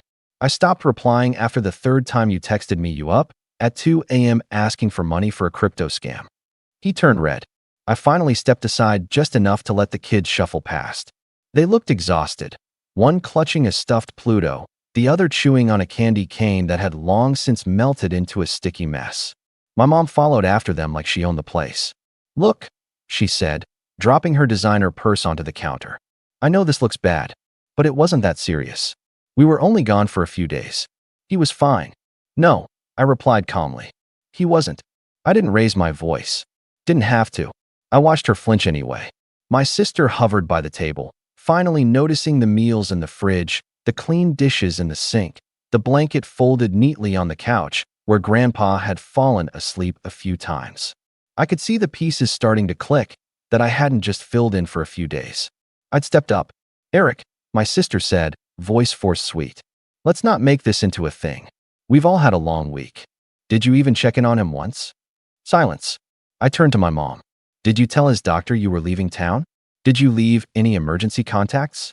Did you even give him his medication before you left?" She blinked. "We figured you'd handle it. You didn't know I was coming." Another silence. Grandpa appeared in the hallway just then, gripping his cane like a staff. He was wearing a cardigan I'd bought him last year that he swore he didn't like, but had been wearing every day since I arrived. Well, he said, raising an eyebrow. "Look who found their way back from the land of talking mice." My sister actually had the gall to smile. "Hi, Grandpa." He didn't smile back, just looked at me and gave a single, solemn nod. That was the signal. I walked over to the kitchen drawer, pulled out a small stack of envelopes, and placed them on the counter one by one, each labeled in my handwriting. Mom's name, my sister's, my brother's, all neatly written, all containing the same thing. Revocation forms. "What's this?" my brother said, grabbing his. "Power of attorney," I said. "Bank account access. Health proxy. Emergency contact forms. Everything you convinced Grandpa to sign 2 years ago while I was working 70-hour weeks to get promoted." My mom's face fell. "That was for his benefit." "No," Grandpa interrupted, stepping forward. "That was for your benefit. So you could siphon off my retirement for Monty Python and crypto and streaming services I never watched." My sister turned pale. But you said." "I was scared," Grandpa said flatly. "I didn't know who to trust. Your mom said Eric wouldn't come around again, that he didn't care. But he came, and he saw what you did. All of you." I opened my own folder and held it up. "He's transferring everything over. Effective immediately. I'm the sole executor of his accounts, his medical care, and his estate. That includes this house." Dead silence. My brother looked like he'd swallowed a lemon. "You're kicking us out." I looked him in the eye. "You don't live here." My mom stepped forward, her voice trembling between rage and fear. "Eric, please. You don't understand how much we've done." "Oh, I understand perfectly. You abandoned him. You used my money to go to Disney, and left a disabled man alone with a sandwich and no meds. Then you showed up 3 days later like I'm the unreasonable one. No, you don't get to flip the script anymore. I pointed to the fridge where the note still hung. That's the last thing I'll ever let you write in this house. Then I walked over, pulled it off, and crumpled it in my hand. My sister's voice cracked. So that's it. You're just cutting us off. No, Grandpa said, voice firmer than I'd heard it in years. I am. They looked stunned. I opened the front door. Merry Christmas. My mom hesitated like she wanted to say something, but nothing came. Not an apology. Not even an excuse. Just silence. She turned and walked out. My brother followed, dragging his suitcase behind him like it was filled with bricks. My sister lingered, still waiting for someone, anyone, to change their mind. We didn't. She left. When the door clicked shut behind them, Grandpa let out a long, slow breath and sat down. I joined him. He looked over at me with tired eyes, but a smile that felt 20 years younger. You know, he said softly, they're going to try something. I'm counting on it, I replied, because I hadn't told them everything. Not yet. The next morning was quiet. Too quiet, almost. Grandpa was already up, reading the paper with his usual cup of black coffee and dry toast, humming something I vaguely recognized from my childhood. I was still half expecting another knock at the door, maybe my mom holding a tray of muffins as some pitiful olive branch, but it never came. Not that I was waiting for one. I had other things to do. After breakfast, I logged into my laptop and pulled up a spreadsheet I'd started the night before. It wasn't anything fancy, just a simple list of every transaction I'd made over the last 5 years that involved my family. Every transfer, every temporary loan, every emergency payment that somehow became a permanent one. Every utility I'd covered without ever getting a thank you. I'd color-coded it too, blue for my sister, green for my brother, red for mom. Red took up almost half the sheet. Grandpa shuffled in behind me, glanced at the screen, and raised an eyebrow. You always this organized with your vengeance? I smiled. Only when it's personal. He chuckled and sipped his coffee. Don't forget the time your sister used my Medicare card to buy that electric foot spa. Already on the list, I said. And I filed a report with the agency. Fraud on a federal program? That's not something you just walk away from. His chuckle turned into a wheeze laugh. You're more like your grandmother than you think. That woman could slice a man in half with a well-worded letter. I couldn't help but grin. But under the humor, there was a pit in my stomach, not guilt, exactly. Something sharper. Something heavier. This wasn't some petty revenge fantasy anymore. This was justice. Or maybe it was just the first time I'd drawn a line in the sand and meant it. By noon, the call started. Unknown number. Then another. Then my mom's contact popped up with MOM second line. She had to be using my aunt's phone. I let it ring. A text came in. We need to talk. This is out of hand. Please be reasonable. Followed by another from my sister. Why are you doing this? It was just a few days. You're being cruel. Then another. If this is about the money, I told you I'd pay you back. I just need a little time. I muted the thread. Grandpa looked up from his crossword. They still think this is about the Disney trip? Yep. He shook his head. They never understood you, kid. Never gave you credit for anything unless it benefited them. You didn't change. They just ran out of excuses. I stared at the blinking notification bubble on my screen. 20 unread messages now. Maybe more. I thought about my brother's half-finished real estate scheme, the one he kept trying to rope me into by dangling investment opportunities like bait. He'd pulled a second mortgage on a duplex under Grandpa's name, back when he still had partial access to his bank account. Said it was temporary. Said he'd pay it off after a big flip. But I'd found the paperwork 2 nights ago, and there was nothing temporary about it. I thought about the streaming accounts my sister had tied to Grandpa's email, billing him monthly for 5 different platforms he didn't even know how to use. Thought about the doctor's appointments she claimed she was scheduling for him that turned out to be hair appointments and massages, all billed through his retirement account. And I thought about my mom. About the sweet little notes she'd write on birthday cards and then immediately follow with, "Hey, could you help out with this thing?" Like love was a transaction. The countless ways she'd guilt me into silence when I raised concerns. The time she told me I was cold and distant when I asked why Grandpa's prescriptions were always late. They were parasites. And they'd finally hit a host that fought back. I stood up and grabbed the folder I'd been compiling. Inside were the printed statements, screenshots, legal docs, and emails. Everything in order, everything backed up. I wasn't just cleaning up after them anymore. I was building a case. Where you going? Grandpa asked as I headed toward the door. Lawyer's office, I said. He gave a satisfied nod. Tell Sheila I said hi. She's still got that weird dog. Still wears that little vest like it's a tuxedo. He grinned. That mutt's got more class than your mother ever did. I laughed, but my stomach was coiled tight. Because this was bigger than a ruined holiday or a selfish family trip. This was a legacy they'd tried to hijack, and I wasn't going to let them get away with it. As I stepped out into the snow, my phone buzzed again. This time it was a new number. I opened the text. We saw the notice. Call us back now. This has gone too far. Attached was a screenshot of the foreclosure alert for the duplex. They knew. Good. I put the phone in my pocket and started walking. Not rushing, just steady, focused, calm. Like Grandpa with his crossword. One box at a time. Let them panic. They hadn't seen anything yet. It took less than a week for everything to collapse. When I handed Sheila, Grandpa's longtime attorney and former neighbor, the folder, she read through it in silence, eyebrows rising higher with each turn of the page. When she got to the section detailing the second mortgage my brother had pulled using Grandpa's name, she closed the file slowly and looked up at me. You sure you want to go nuclear? She asked, folding her hands. I wouldn't be here if I wasn't, I said. She nodded, then smiled faintly. They don't know who they messed with. Within 48 hours, we filed everything formally revoking financial and medical power of attorney from my mother and siblings, freezing Grandpa's compromised accounts, alerting the retirement fund and the bank of suspected misuse, and starting the legal process to reverse the unauthorized mortgage. Because of Grandpa's age and the documented evidence of coercion, the bank was surprisingly cooperative. Sheila had handled elder abuse cases before, and once she contacted the fraud unit, things moved quickly. By the end of the week, every account my family thought they had control over was frozen or closed. Their recurring charges, from gym memberships to Amazon Prime accounts to an outrageously expensive wine subscription, were all declined, one by one. I didn't even have to lift a finger for that part. The dominoes fell on their own. They must have assumed I'd bluff, that I'd eventually cave again and sweep everything under the rug like I always had. They were wrong. The day after the bank revoked the second mortgage, I received a knock on the door. It was my brother. He didn't even try to hide his panic. Eric, you need to undo whatever you did. I'm in trouble. I leaned on the door frame, just like I had the last time. That's not my problem. It is, he snapped. They're calling in the loan. I can't make those payments. I was planning to flip it.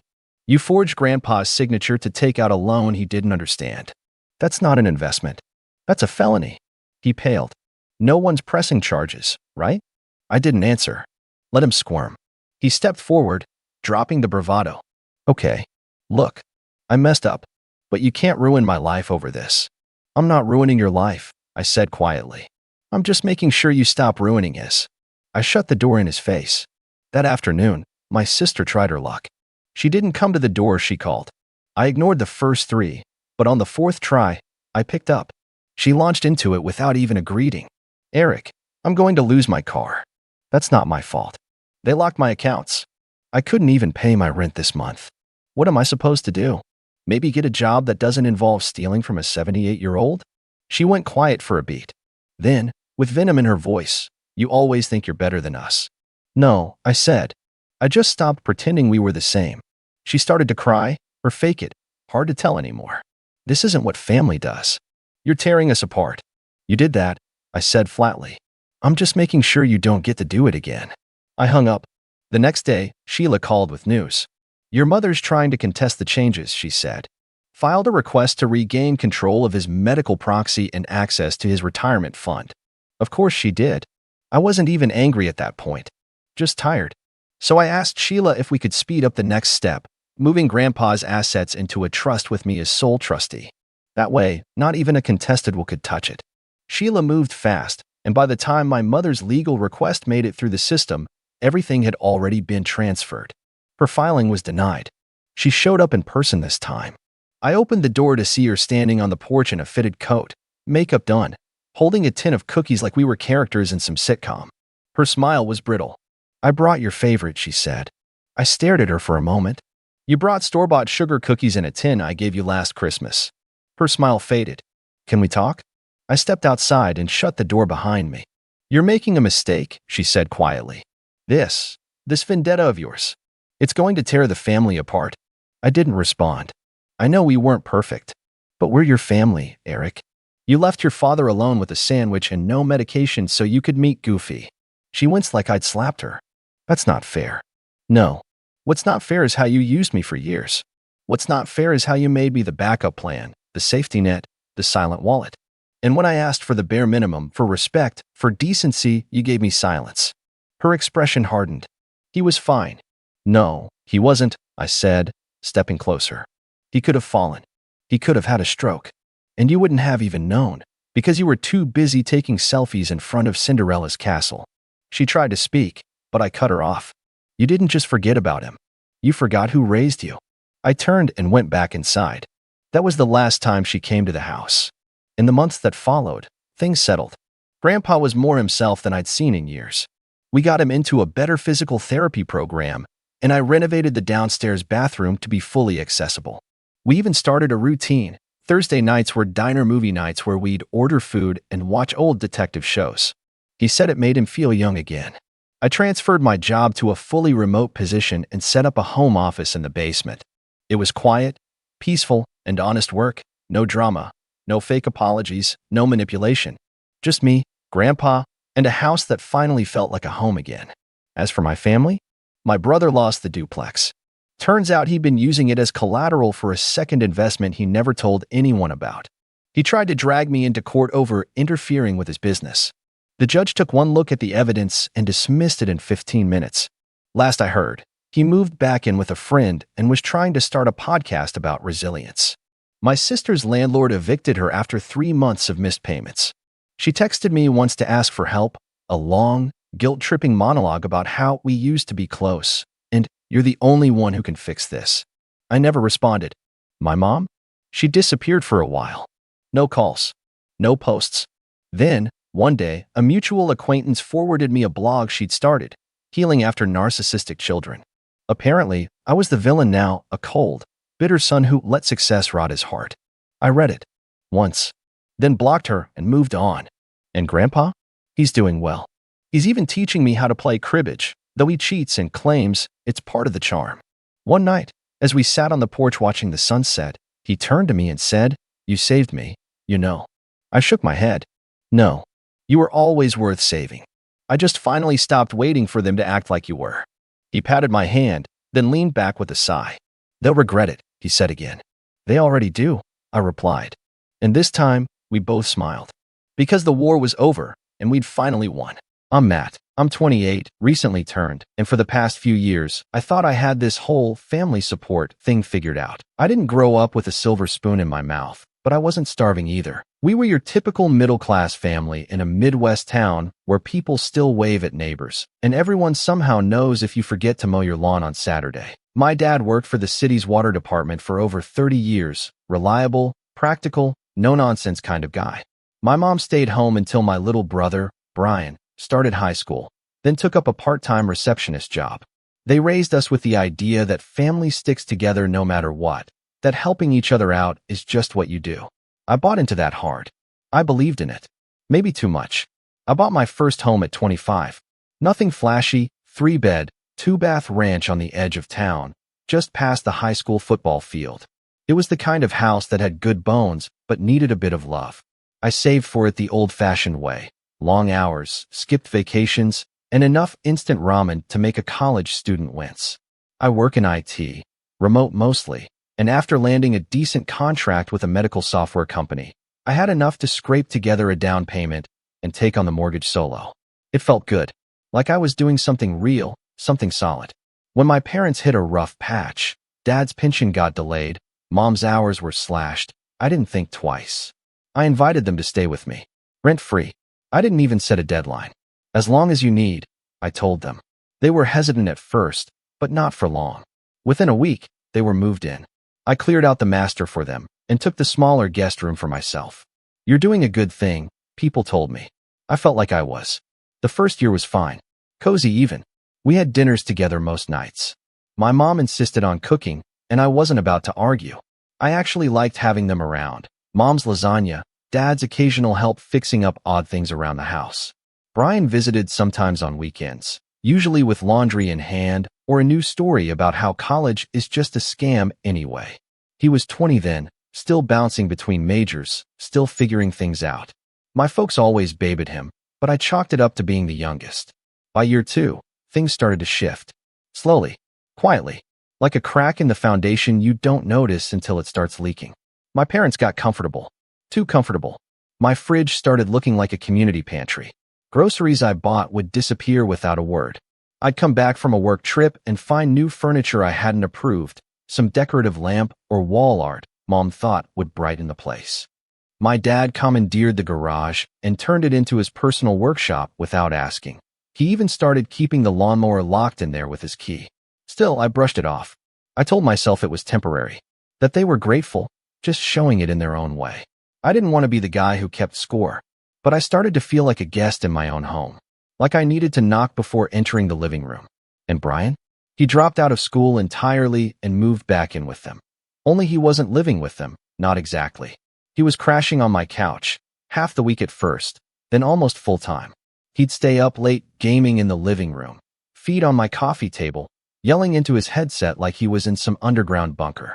I'd wake up to find empty soda cans, pizza boxes, and the unmistakable stench of weed, despite me asking him to keep it out of the house. I brought it up gently to my parents at first. Hey, maybe Brian could contribute a little, just until he gets back on his feet. My dad grunted. My mom gave me that wounded look, like I'd just suggested abandoning a puppy. He's your brother, Matt. He's just going through a rough time. Don't be so hard on him. Rough time or not, I was starting to feel squeezed.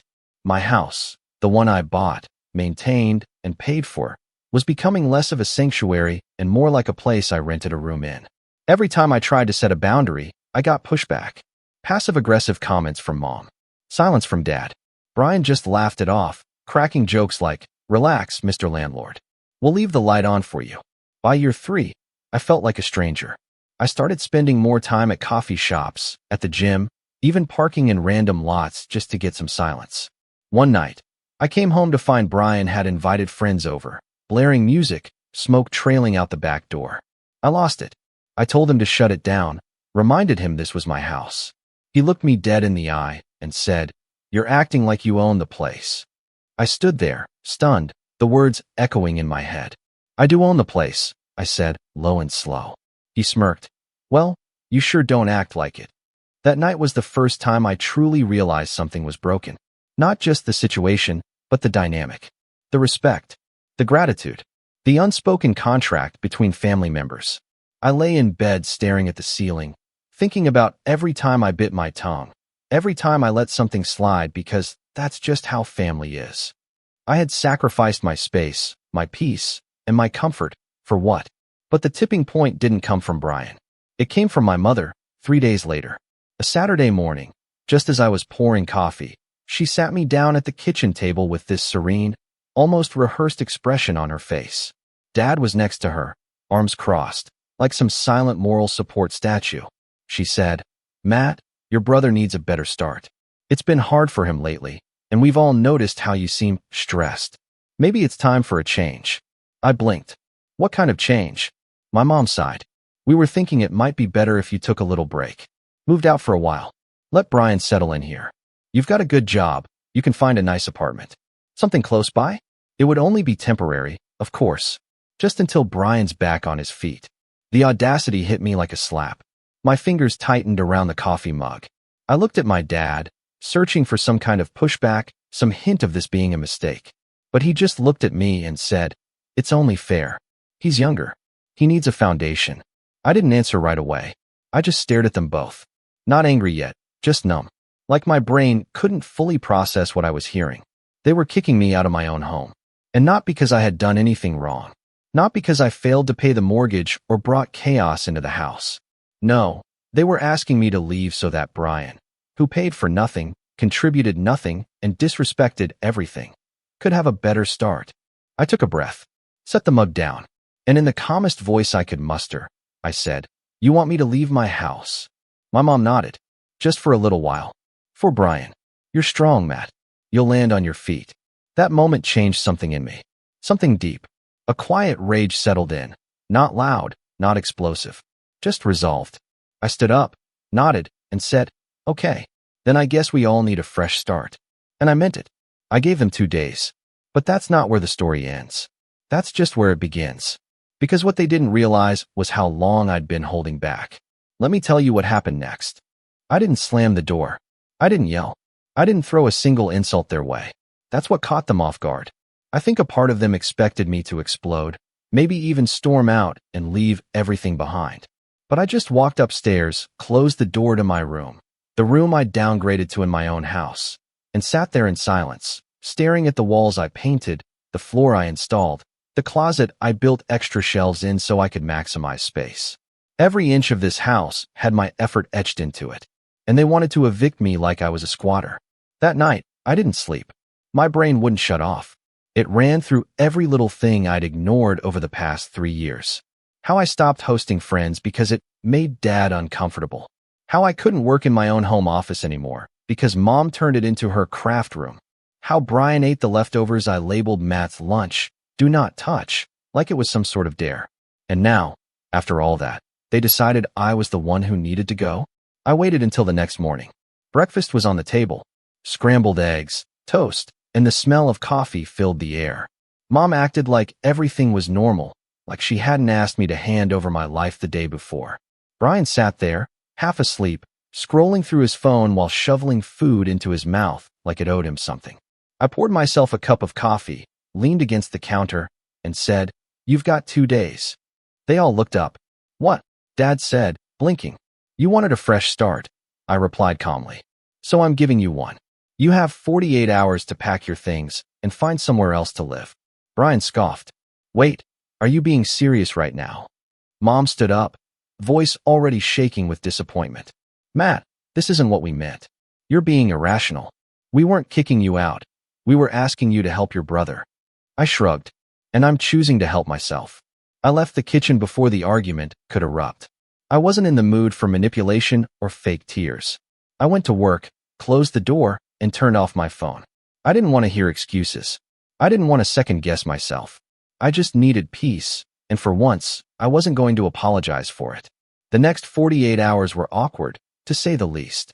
Mom tried the guilt angle first, leaving photo albums open on the table, making accidental comments like, "I just don't know where we'll go, but I suppose we'll figure it out somehow." Dad didn't speak much, but his silence was heavy, like I was betraying some unspoken code. Brian barely even tried. He sulked around, huffed loudly, made stupid little jabs like, "Guess some people forget who raised them." I remembered. I remembered everything. But I also remembered who paid for the plumbing repairs, who mowed the lawn every week, who stayed up filing taxes while they watched Netflix in the living room. I remembered that when Mom broke the dryer door by stuffing it too full, it was me who fixed it with a $38 replacement latch and 3 hours of online tutorials. I remembered me. When the 48 hours were up, I walked downstairs and found Mom still unpacked, Dad sitting with his arms crossed, and Brian lounging like it was any other day. "I wasn't kidding," I said. "I need you all out. Today." Dad stood up. "You'd throw your own family onto the street." "I gave you 3 years of free living," I replied. "I didn't charge rent. I didn't ask for help with bills. I didn't even ask you to respect my space. But asking me to leave my own house, that was the line. You crossed it. Now it's your turn to figure things out." That afternoon, they left. Begrudgingly. Not without muttering dramatic farewells and bitter glances. I could tell Mom thought I'd cave at the last minute. She kept pausing, staring at me, waiting for some emotional breakdown. It never came. I held the door open, watched them leave, and then I locked it. I thought that would be the end of it. That maybe a few weeks of space would cool everything off. That they'd come to understand why I made the choice I did. But I should have known better. A week later, I got a call from my aunt. "Matt, honey, I just wanted to let you know your parents are staying with me for a bit." They said, They said you kicked them out to sell the house and move out of state. I blinked. "What? I know. That's not even close to true." She sighed. "I didn't think so. But your mom's been telling everyone you've changed. That you're cold now. Ungrateful. That she and your dad sacrificed so much, and now you've abandoned them." It was like a punch to the gut. I hadn't even had time to breathe after finally getting the house to myself, and already the smear campaign had started. I thanked my aunt for the call, then sat on the couch Brian used to hog, and just stared at the wall. They were painting me as the villain. But I still held out hope. Maybe it was all heat of the moment. Maybe they just needed time. I was wrong. The real betrayal came 2 weeks later. I was scrolling through my emails, trying to get ahead on some contract work, when I saw one from my mortgage provider. Subject line, mortgage transfer request. I frowned and opened it. Apparently, someone had attempted to transfer the mortgage deed to another name. Brian's. At first, I thought it was some kind of scam. But the document was real. It listed my property, my loan number, my address. And the signature? My father's. He tried to sign over my mortgage without my permission. I froze. For a full minute, I couldn't breathe. My hands trembled as I reread the email. How was that even possible? They didn't own the house. They weren't on the title. But there it was, an official request, with a forged signature, attempting to switch ownership of my home. I called the mortgage company immediately, explained that this was fraudulent, that no such transfer was authorized, and they assured me no changes had been made. But the fact that they'd tried? That broke something in me. I called my dad. Straight to voicemail. Then I tried Mom. She picked up. Matt, she said, her voice all sweet like nothing had happened. Are you okay? Did you really try to give Brian the house? I asked, my voice low. Silence. Matt, I think you're misunderstanding. Don't, I said, cutting her off. Don't lie. I saw the paperwork. I saw Dad's signature. Her voice faltered. We thought maybe it would be easier. For you. If Brian took over. You're always traveling for work, and you said you wanted a fresh start, so we assumed. You assumed what? I snapped. That you could steal my house. We weren't stealing, Matt, she said, defensive now. You weren't using it properly. It was chaotic. You were angry all the time. Brian needs structure. A home base. You're grown. You're successful. You'll land on your feet. Those words again. You'll land on your feet. Like I was some cat being tossed out a window. I hung up. I didn't say goodbye. I didn't scream. I just ended the call and sat there, staring at my laptop screen while a strange numbness crept over me. This wasn't just about disrespect anymore. It wasn't just about favoritism or bad boundaries. They had tried to take my house. They saw what I built. Every brick, every light fixture, every damn cabinet handle I installed myself, and decided it should go to Brian. Because he was starting out. Because he needed it more. Because I was strong, and he was weak, and somehow that meant I owed him everything. That night, I didn't sleep again. But I wasn't tossing and turning like last time. No, this time was different. I was planning. Something inside me had shifted. Not rage. Not revenge, yet. But clarity. Cold, focused clarity. Because if they thought they could take my house, then they hadn't even begun to understand what I was capable of when I stopped holding back. And believe me, I had stopped holding back. I didn't leave the house much in the days after the forged mortgage request. I couldn't. Every time I stepped outside, I worried I'd see their faces. My parents. Brian. Maybe at the gas station.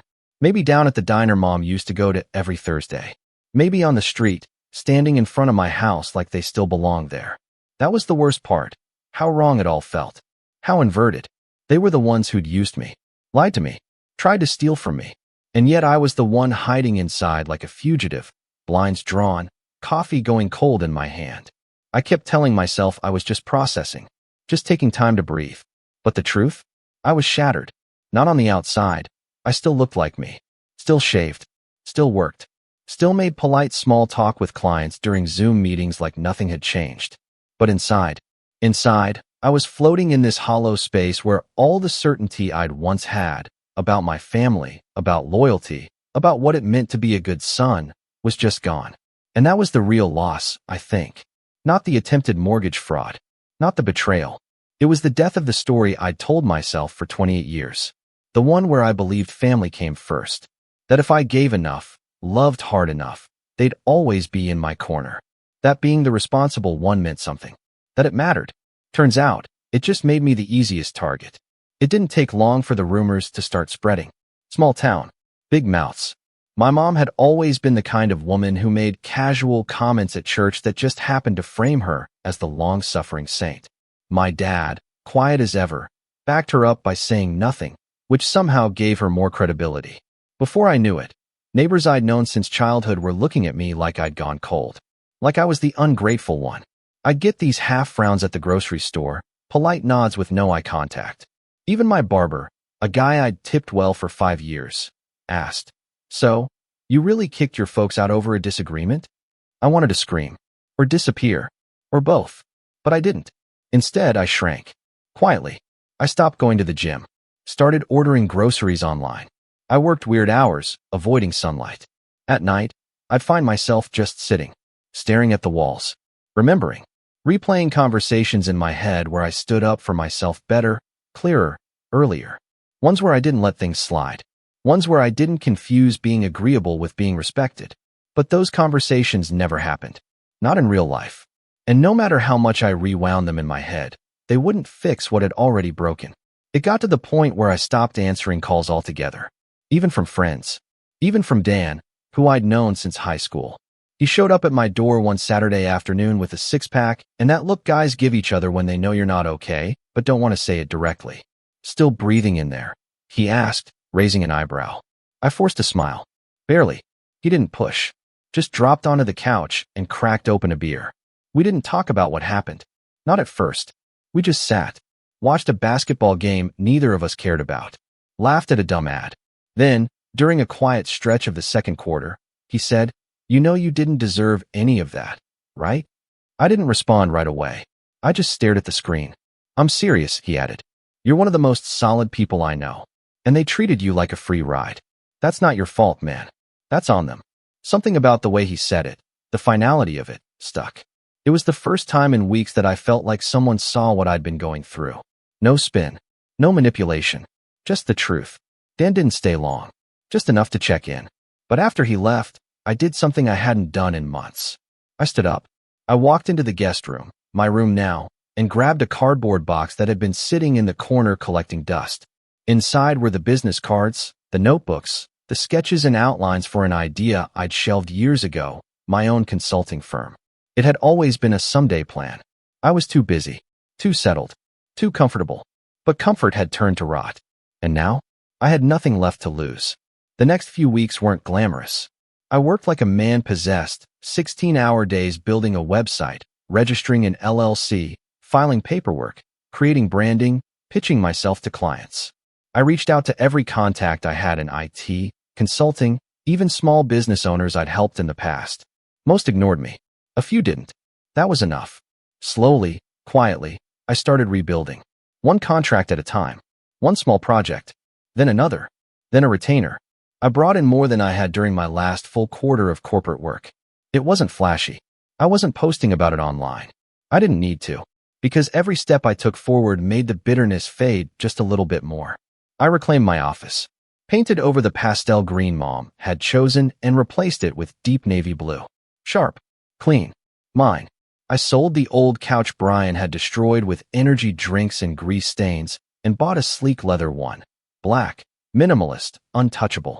I even turned the master bedroom into something out of a luxury Airbnb listing.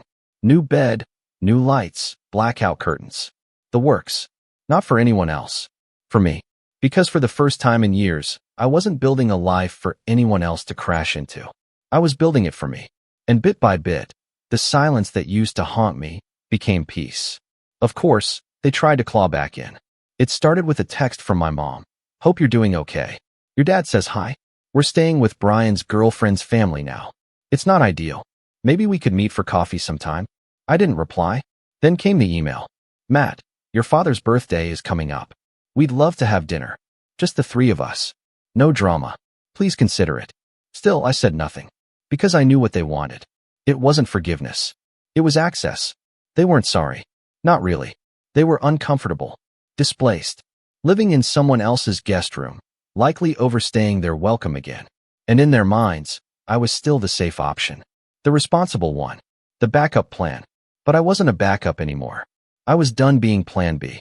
The final straw came in the form of a voicemail. From Brian, of all people. "Hey bro. So listen, I know things got out of hand. Water under the bridge, right? Anyway, I'm looking at apartments, and it's rough out here. If you've got any space, just temporarily, I'd appreciate it. Could throw you some cash when I land a job. Just like old times. Just like old times." That line echoed in my head for the rest of the day.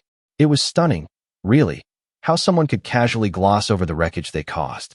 How they could frame their own sabotage as a rough patch. How easily they assumed that the door would always be open. But this time, I didn't just ignore the message. I saved it. Because it was proof. Proof that no matter how much I gave, how much I forgave, they'd never change. They didn't see what they did as wrong. They just saw it as inconvenient. And that was the day I decided I wouldn't just move on. I would move forward. On my terms. Quietly, methodically, I began preparing something more than a personal rebound. I started documenting everything. The fraudulent mortgage attempt, the forged signature, the texts and voicemails. I contacted a lawyer, not just for advice, but for protection. If they ever tried to pull anything again, I'd be ready. I also started putting feelers out for new property. Not to move out, no. I was keeping this house. This house was mine. But I was thinking bigger. Commercial property. Office space. A headquarters for my consulting firm. Somewhere downtown. Somewhere visible. I'd been living small for too long. Hiding behind modesty and family obligation like they were virtues instead of cages. But not anymore.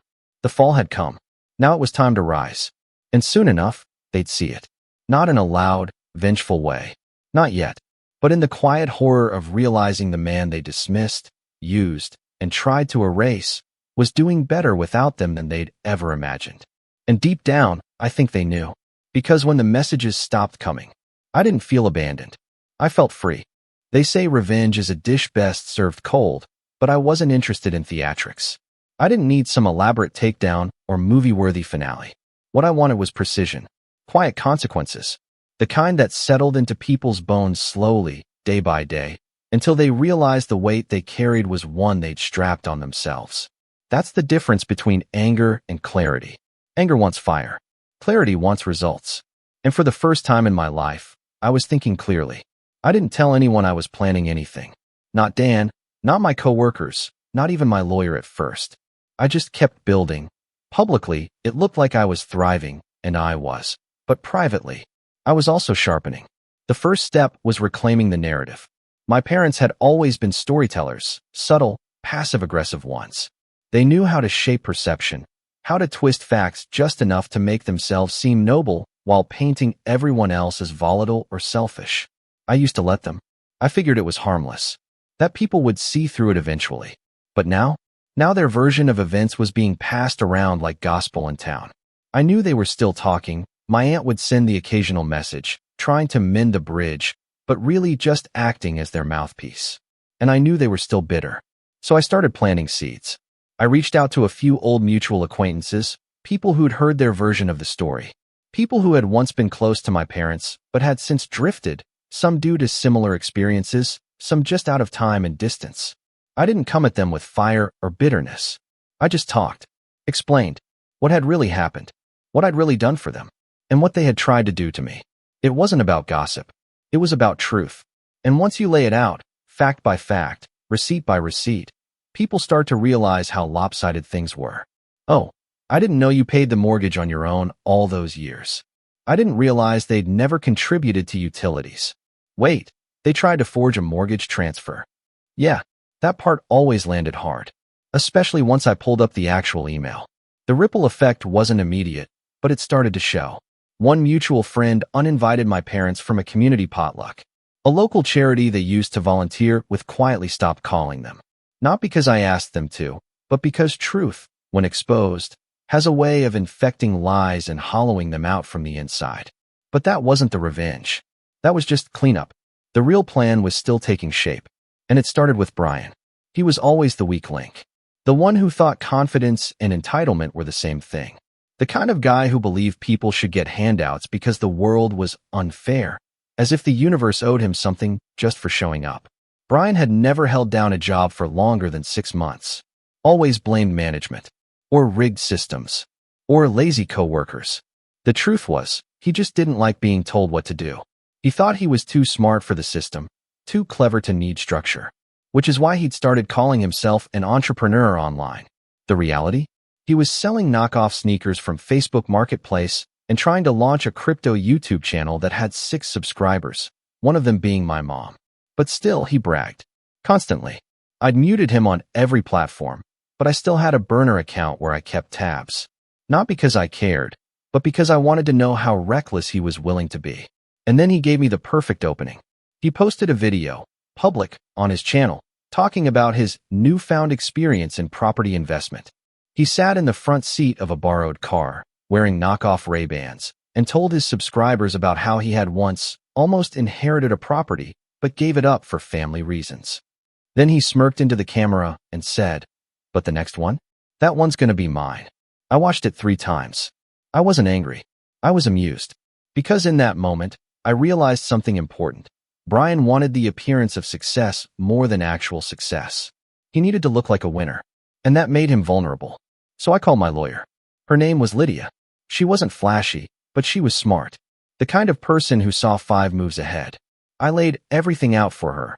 What they did, the attempted fraud, the voicemail, the messages, Brian's latest investor persona. I told her I wasn't looking to sue, for now, but I wanted options. Protections. Leverage. She reviewed everything. After a few days, she came back with a simple but effective strategy. We'd document the mortgage fraud attempt officially, file a notarized letter with the county stating there had been an unauthorized request made on my behalf. We weren't accusing anyone publicly yet, but we were putting a legal wall around my property. If anyone tried something again, they'd be flagged. And it would be on record. That was the start of the chessboard. Next came phase 2, reputation. I created a website for my consulting business. Professional, sleek, modern. But I added a personal blog section, a side project I hadn't told anyone about. And on that blog, I began writing articles. Not rants. Not hit pieces. Stories. Essays about boundaries, about toxic family dynamics, about what it's like to be the responsible one in a dysfunctional system. I never named names. I never even mentioned my town. But the stories were real. And they hit home for a lot of people. The blog started gaining traction. People shared it, commented, reached out privately to thank me. It even got picked up by a mid-sized self-improvement site that syndicated 3 of my posts. Suddenly, I wasn't just Matt, the guy with a messed up family. I was Matt, the founder, the writer, the guy who got out and built something. And that made me dangerous. Because while they were stuck spinning their same tired web of manipulation and excuses, I was building a platform and a network. One of the people who reached out after reading one of my blog posts was a real estate agent named Jordan. She had been through a similar situation. Her brother tried to sue her over a shared inheritance, and we ended up grabbing coffee just to talk. Turned out, she knew Brian's girlfriend's family. "Oh, them?" she said, smirking over the rim of her latte. "Yeah, Brian's already wearing out his welcome. Thinks he's some kind of genius investor. Keeps asking her dad for a loan to start a flipping business." I nearly laughed into my cup. I didn't say much, just listened. But the more she told me, the more pieces fell into place. Brian had told everyone he chose to walk away from the house. My parents were still painting me as a cold, emotionally stunted son who lost his way in business and had become paranoid about money. And yet, none of them had moved forward. Not a single inch. They were stagnant, floating, hoping for a miracle, or for me to cave. So I started crafting one more plan. The kind of plan that doesn't make noise, but leaves an echo. I found a small commercial building for sale. Not flashy, just a 2-story brick space on the edge of downtown, previously used by a law firm that had since relocated. It had an office, a conference room, and, most importantly, an upstairs apartment. Perfect. I bought it in cash. Didn't even flinch. Then I announced my firm's expansion. Quietly at first. Just an email to my growing client list, a soft launch post on LinkedIn, a few photos of the new office being renovated. It spread faster than I expected. Old friends reached out. Old enemies noticed. And then came the whispers. "Did you hear Matt opened his own building? I thought he was struggling. Isn't he the one whose parents had to leave his house? Wait, he's running a firm now?" I didn't answer any of it, because the setup was almost complete. But the final stroke? That came when Brian messaged me again. No apology. No accountability. Just a simple line. "Hey bro, heard you opened a new office. Pretty cool. Got room upstairs? I could help out with some side stuff. Could be fun working together." That was when I knew they hadn't changed at all. They still believed I was a fallback. They still believed I had room. They still believed I'd forget. And that was going to be their biggest mistake. Because now I wasn't just rebuilding. I was preparing. Not for reconciliation. Not for forgiveness. But for the moment they'd finally see, with perfect clarity, what it looks like when the person you underestimated decides they're done being your foundation and starts building something without you. And I promise you, that moment was coming. Revenge, when done right, doesn't need an audience. It doesn't need to be loud, messy, or vindictive. It just needs to work. And when it lands, it shouldn't look like revenge at all. It should look like consequence. That was the mindset I carried into the final act. By the time I opened the doors to my new office, the transformation was complete. The building had been gutted and remodeled. Sleek floors, clean walls, sharp lighting. My firm, Mateo Consulting, had picked up 3 major retainer clients and a handful of small business contracts in the span of 6 months. I had a small team working with me now, a project manager, a web dev, and a part-time assistant. Upstairs, I lived like a king in a minimalist loft I designed myself. Simple, efficient, quiet. It was the kind of peace I hadn't known in years. I didn't make a big show of anything. No ribbon cutting. No launch party. Just progress. Just momentum. And they noticed. I heard from my aunt that my mother had started asking around about me again. Not directly. She'd never risk looking too curious, but through little concerned questions at church and community events. Is Matt doing okay? We haven't heard from him in so long. Poor thing, he's just so isolated now. But she knew. They knew. The whispers were getting louder. People in town weren't buying their story anymore, especially after the feature. A local business magazine had been doing a spotlight on new entrepreneurs revitalizing the downtown area, and Jordan, remember the real estate agent I met, put my name forward. I hadn't asked her to. She just thought I had a good story. The writer came by, took some photos, interviewed me about my career path, the firm, the renovation, even my philosophy on leadership and boundaries. It went live on a Wednesday.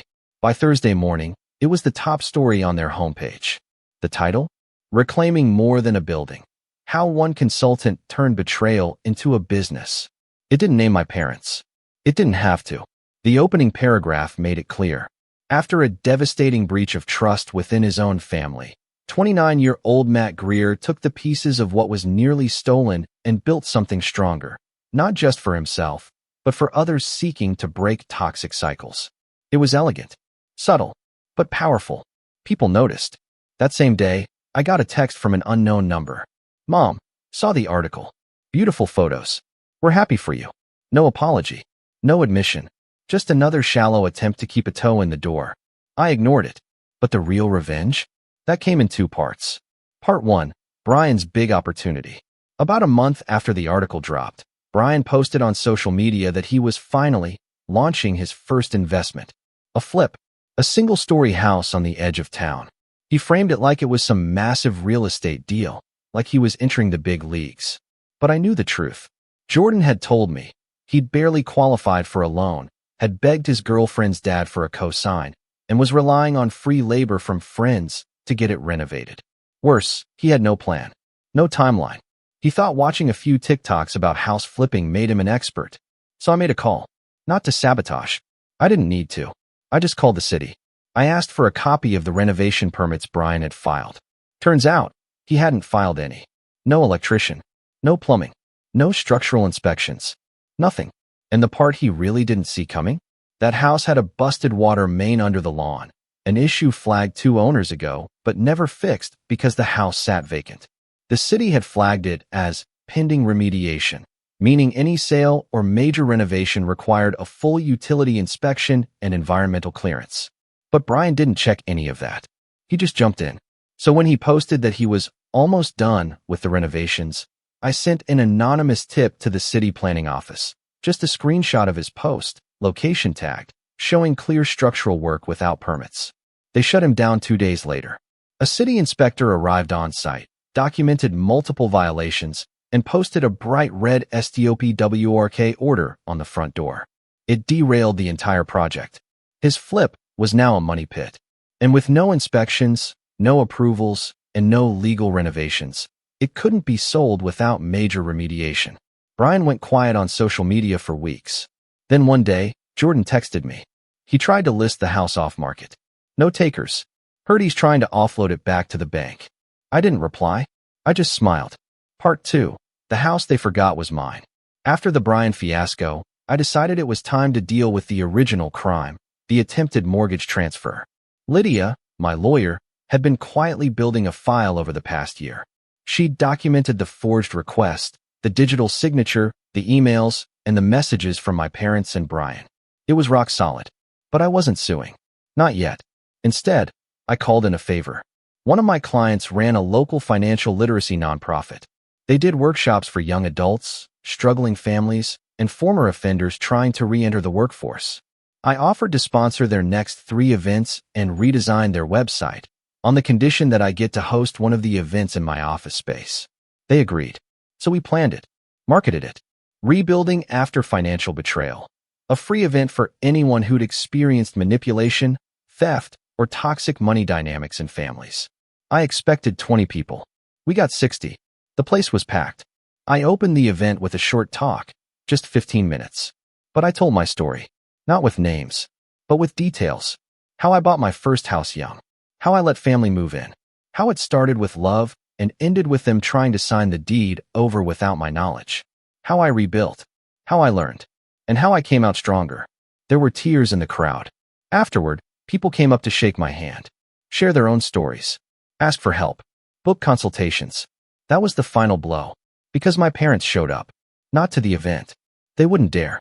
But later that week, my mother messaged me. I heard about your little workshop. Was that really necessary? And that was when I knew they were watching. They were losing control. The narrative was no longer theirs. They couldn't spin it, couldn't twist it. The town wasn't buying it. Their golden child had outgrown them, and they had nothing left to take. I replied with just one sentence. I told the truth. That's something you never taught me how to do. The fallout. In the months that followed, my parents faded from public life. They stopped attending community events. Word got around that Brian had defaulted on his house and was living back with them, again. Only this time, in a cramped duplex rental outside of town. Their silence was deafening. No more messages. No more voicemails. They were ghosts now. But I wasn't haunted. I was free. My firm grew. I brought on more clients, hired 2 interns, expanded into the space next door. Jordan and I, well, we started seeing each other more often. She was sharp, grounded, and funny in that dry, I've seen some stuff kind of way. She never asked me to shrink. She knew I'd already spent too long doing that. One night, we sat on the rooftop of my building, watching the streetlights below, and she asked, "Do you ever miss them?" I thought about it. Really thought. And I said, "No, I miss who I thought they were." She nodded. "That's fair." And we sat there in silence, not because there was nothing left to say, but because I didn't need to say anything else. That chapter was closed, and the life I'd built was finally mine. My name is Paul, and I'm 27 years old now. But when I look back, there's a moment burned so deep into my memory that it shaped everything about who I became. I was 14, sitting in the back seat of my parents' beat-up sedan with a half-empty soda in my lap and my backpack at my feet. We had been arguing. Well, more like they were yelling, and I was just trying to keep my voice steady. About something so trivial, I can't even remember it now. I think it started because I asked why my sister always got new clothes while I had to wear her old hand-me-downs. Or maybe because I asked if I could join a sports team at school, even though we couldn't afford the fees. Whatever it was enough for my dad to sneer at me in the rearview mirror and say I was ungrateful. My mom chimed in, laughing. "Look at him pouting. He'll never survive in the real world if he cries over this." Then the car slowed. I remember the gravel crunching under the tires as we pulled into a rest stop off the highway. My dad parked, turned around, and said, "Get out." At first, I thought he was joking. I laughed nervously and said, "What?" But he wasn't smiling. My mom reached back, grabbed my backpack, and shoved it against my chest. "If you think you deserve better, go figure it out on your own. We don't need a winner dragging this family down." My sister, sitting smugly in the front seat, just looked back at me with this twisted grin, like she was watching her favorite TV show. I begged them not to leave me. I can still hear my voice cracking as I said, "Please, don't." But my dad started the car again, and just before pulling out, my mom rolled down the window and called out, "Stop crying, Paul. You'll thank us someday." Then they drove away.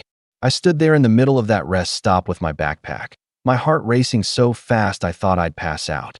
People walked by, some glanced at me, but no one asked if I was okay. I tried to convince myself they'd come back, that this was some horrible lesson or prank.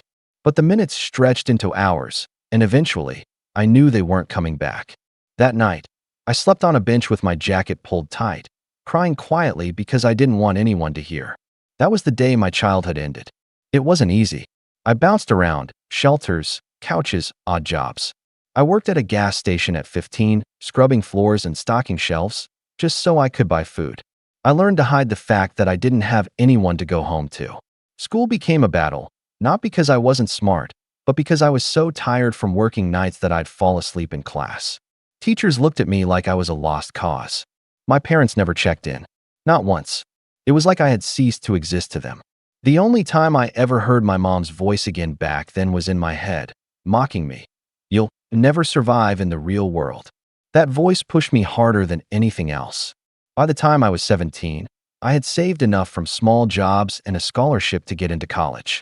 I thought maybe I'd finally put them behind me, but every time I saw other students' families hugging them on move-in day, I felt this hollow ache in my chest. I told myself that one day, I'd build something that no one could take away from me. Something so solid, so untouchable, that I'd never again feel like that kid abandoned at a rest stop. Fast forward to now. I'm 27, and I've done what I swore I would. I built my own company from scratch, late nights, failed attempts, trial after trial. But I made it. By 25, I was a millionaire. It still feels strange to say out loud, but it's true. I have a house that feels like home, not just a roof. I have friends who became my real family. I have stability. For the first time, I feel like I belong somewhere. I've never looked back until last week. I opened my mailbox, and inside was an envelope with handwriting I hadn't seen in over a decade. My sister's. The return address was my parents' house. My stomach dropped before I even opened it.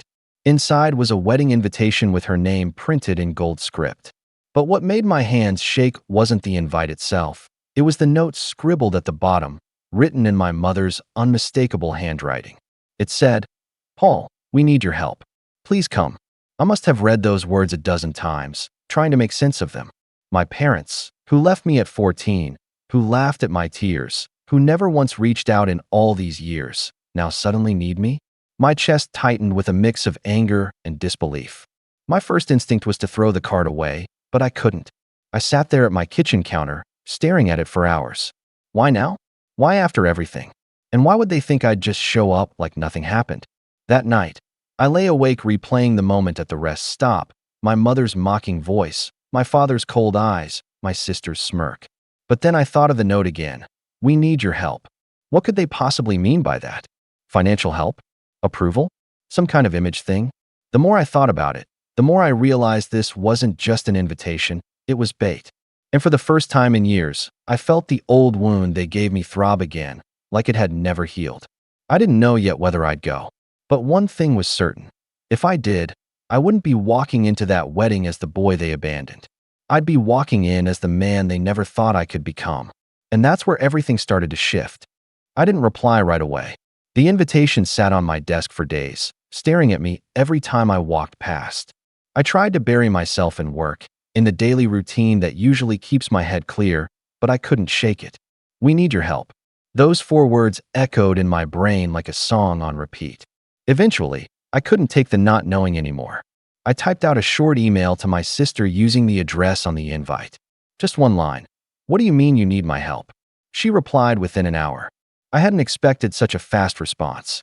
Her message was bubbly, full of exclamation points, like we were old friends catching up instead of estranged siblings. Paul, it's been so long. I'm so glad you got the invite. I really want you at the wedding. Mom and Dad said you're doing really well for yourself. Congratulations. We've been talking about you a lot lately. The truth is, the wedding's a bit bigger than we planned, and things are really tight right now. We could use your support. You know, family helping family, smiley face. I stared at the screen, my jaw tightening. There it was. Not an apology. Not even a question about how I'd been surviving all those years they ignored me. Just a cheerful assumption that I'd open my wallet because it was family. I didn't respond right away. My hands hovered over the keyboard, shaking slightly. I closed the laptop instead and just sat in the silence of my apartment. The next evening, my phone lit up with a number I didn't recognize. I let it go to voicemail, but curiosity got the better of me. When I listened, I froze. It was my mother's voice.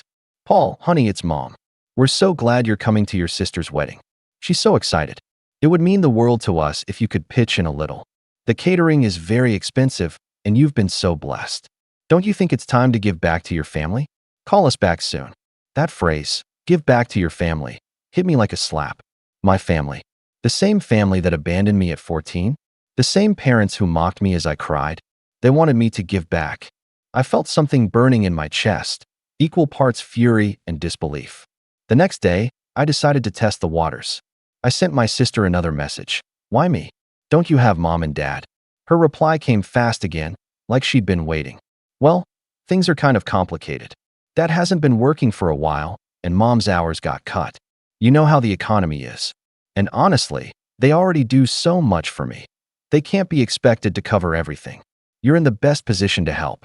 Besides, you'll want this wedding to be perfect, won't you?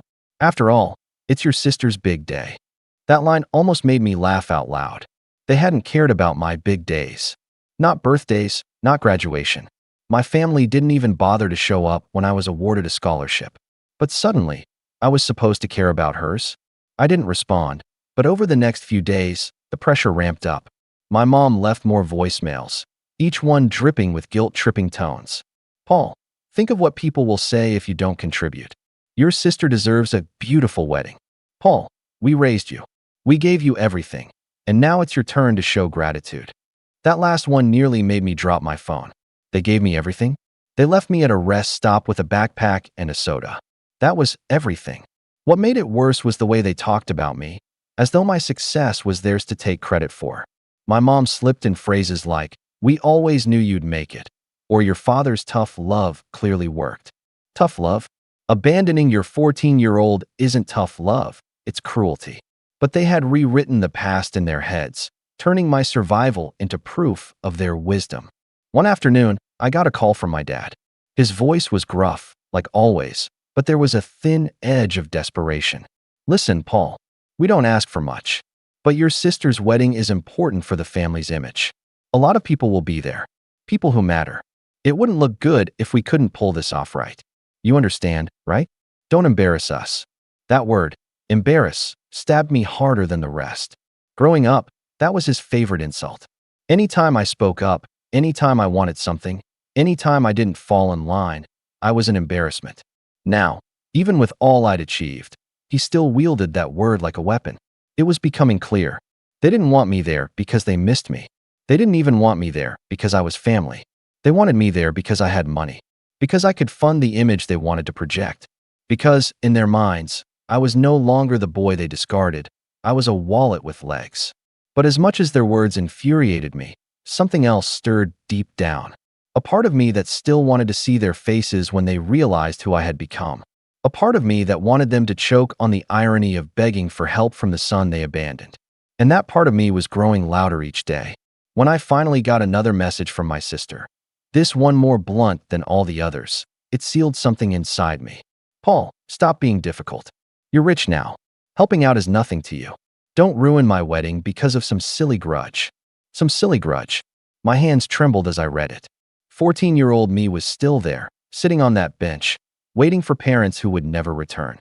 And now, 13 years later, they were calling that pain a lifetime of scars, some silly grudge. I knew then that if I went to that wedding, it wouldn't be to celebrate. It would be to finally face them, to show them that I wasn't the boy they left behind. And with that realization, I picked up the invitation again. The date was circled in red ink, just 2 weeks away. That's when the real tension began. 2 weeks sounded like a long time at first, but the days started moving faster once my family realized I hadn't caved yet. Their messages shifted from polite guilt-tripping to thinly veiled threats, as though they were testing how far they could push. My sister sent me pictures of her dress fittings, the banquet hall, even the menu, each captioned with things like, "All this could fall apart without you, Paul," or "Wouldn't it be awful if everyone found out you wouldn't step up for your only sister?" Then came the moment that flipped everything. It was late on a Thursday evening when my phone buzzed with an email notification. The subject line read, "We already took care of it. You'll thank us later." The sender was my mother. My gut clenched. I opened it, and there it was in plain text. "We went ahead and spoke to your bank. Since we're your parents, they understood. We told them you'd cover $25,000 for the wedding, and they agreed to process it as an advance. The funds should be cleared by Monday. Don't worry, you can make more money easily." What matters is family sticking together. My vision blurred as I read it again and again. My chest tightened so much I thought I might actually faint. They hadn't asked. They hadn't even given me a chance to respond. They had gone behind my back and tried to take from me. The boy they left at a rest stop with nothing, and now, because I had built everything on my own, they thought they could reach into my pockets without permission. I immediately called my bank, my hands shaking. After a tense 20 minutes with a representative, I confirmed what had happened. My parents had called, pretending to be me, trying to authorize a transfer. Thankfully, the bank flagged it because the caller couldn't answer basic security questions. Nothing had gone through yet, but the attempt was logged, and it was clear as day who had made it. I sat in silence after that call, staring at my apartment walls. My parents weren't just manipulative or entitled. They were willing to commit fraud, willing to steal from their own son without hesitation. That night, my sister messaged me again. Mom said everything is set. Don't worry about the money. Just show up at the wedding and bring a smile.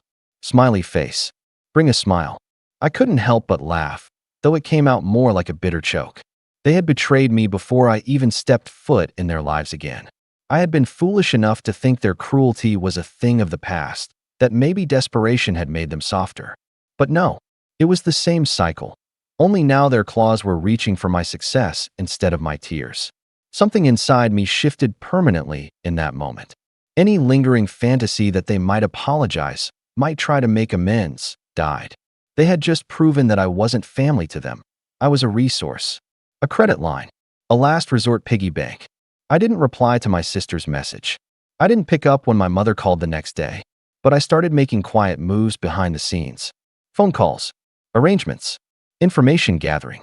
If they wanted me at that wedding so badly, then I would go, but not as the obedient son they expected. I would go as someone they could never control again. And deep down, I started to plan something I hadn't allowed myself to think about in years, a way to make them feel the same cold abandonment they had once forced on me. The wedding date was circled in red. 13 days left. The days that followed felt heavier than I expected. For years, I had convinced myself that I was fine without them, that their absence was a wound I'd stitched up and left behind. But after the bank incident, after reading their smug messages, it was like the stitches had ripped open and the pain came flooding back. I couldn't sleep. Nights were the worst. I'd lie in bed staring at the ceiling, hearing echoes of my father's voice calling me an embarrassment, my mother's laughter as she mocked me for crying. My sister's smirk burned into my memory. I thought I had buried those moments deep, but now they played on a loop. At 27, I felt like I was 14 again, sitting at that rest stop bench with my backpack clutched to my chest, waiting for people who would never return. The worst part was the doubt. I hated that I even considered their requests for a split second. A part of me kept whispering, maybe if you help them now, they'll finally see your worth. Maybe this is your chance to fix it. That part disgusted me, because I knew better. I knew who they were. Yet still, some stubborn, broken corner of my heart wanted them to choose me. Not for money, not for status, but as their son. Work became harder too. Normally, running my company was my safe haven, a place where I was in control. But I found myself distracted, missing calls, staring at spreadsheets without absorbing a word. My assistant even asked if I was okay, and I had to force a smile and say I was just tired. The truth was, I wasn't tired. I was unraveling. 3 nights after the email, I took a drive. I didn't know where I was going, just that I needed to get out. I ended up parking outside a rest stop, not the same one, but close enough. I sat there for hours, headlights off, remembering that night. The silence, the fear, the moment I realized no one was coming back. I gripped the steering wheel until my knuckles turned white, and I whispered to myself, never again. That whisper became a promise. Slowly, the fog in my mind began to clear. If my parents and sister saw me as nothing more than a bank account, then I needed to stop approaching this situation like family. I had to see it for what it was, a transaction they were trying to force. And if they wanted to play that game, I could play it better. But I also knew I couldn't walk into this fueled only by anger. Anger makes you sloppy. I needed to be precise, controlled, unshakable. The boy they abandoned might have begged, but the man I had become would not. So I began to plan. Quietly, carefully. I pulled out the wedding invitation again and studied it, not as a guest, but as if it were a blueprint. The venue, the date, the guest list hints scribbled in the margins. Every detail was a piece of leverage waiting to be uncovered. I started making calls to contacts I trusted, event planners, caterers, even a lawyer friend who owed me a favor. Not to sabotage yet, but to gather knowledge. Information was power, and I intended to have plenty before I stepped foot into that hall. But beneath the planning, I still felt the weight of it all pressing down. Every time I looked in the mirror, I saw the kid they had abandoned staring back at me, asking if I was strong enough this time. And every time I had to answer, yes, I am. I wasn't fully there yet, though. This was the lowest point I'd been in for years. Old wounds reopened, trust shattered again, my peace of mind broken. But from that rock bottom, a different kind of strength was beginning to form. Not the kind that pretends the past doesn't hurt, but the kind that knows exactly how much it does and decides to act anyway. And with each passing day, the circle around that wedding date on my calendar seemed to burn brighter, like a countdown I couldn't escape. Something shifted the morning after my late-night drive to the rest stop. I woke up groggy, but with a clarity I hadn't felt in weeks. I looked at myself in the mirror, and instead of seeing the boy who was left behind, I saw the man who had clawed his way back. I remembered all the nights I worked 2 jobs while studying, all the risks I took building my company, all the deals that everyone told me would fail, but didn't. That kid had survived on nothing but grit, and this man had built everything from it. If I could do that, then I could handle whatever came next. I poured my energy into work again. Instead of letting their voices haunt me, I drowned them out with productivity. The company I had built was already thriving, but now, with my focus back, things accelerated. In the span of a week, I closed 2 major contracts I'd been chasing for months. One of them doubled our quarterly projections. My employees, my chosen family, celebrated with me, raising glasses and toasting my leadership. They didn't know the storm I was fighting behind the scenes, but in their cheers, I found strength. These were people who wanted me around not for my money, but for who I was. My bank account swelled further, but more importantly, my confidence did. The betrayal still hurt, yes, but it was starting to turn into fuel. Every voicemail my mother left, every manipulative text from my sister, every memory of my father calling me an embarrassment, it all fed the fire inside me. A fire that didn't burn me down this time, but made me sharper. I started preparing with intention. I called my lawyer friend again, not just to ask about the bank fraud attempt, but to explore my options. We talked through scenarios, protections, and ways to make sure my family could never pull something like that again. Hearing him say, "You're completely in control here, Paul. They don't have a leg to stand on," was like breathing fresh air after years of suffocating. I also reached out to the event planner handling my sister's wedding. It wasn't difficult. Money opens doors, and connections open the rest. Within a day, I had a detailed outline of what they had planned, the costs, the vendors, the contracts. I learned how far over budget my parents and sister had gone, stretching themselves thin with the expectation that I'd swoop in to save them. Without my contribution, they were teetering on collapse. That knowledge was powerful. It meant I didn't have to storm into their world angrily. I could walk in calmly, knowing that their house of cards rested entirely on me, and that I could flick it over with one finger. Meanwhile, I began to take care of myself in ways I had neglected. I hit the gym again, not just for fitness, but to release the stress.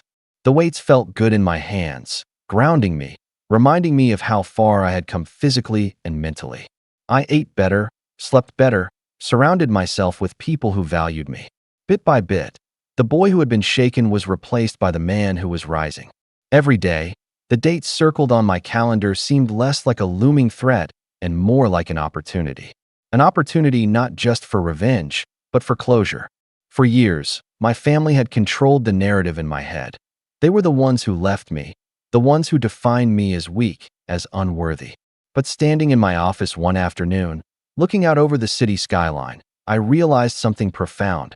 The story didn't belong to them anymore. It belonged to me.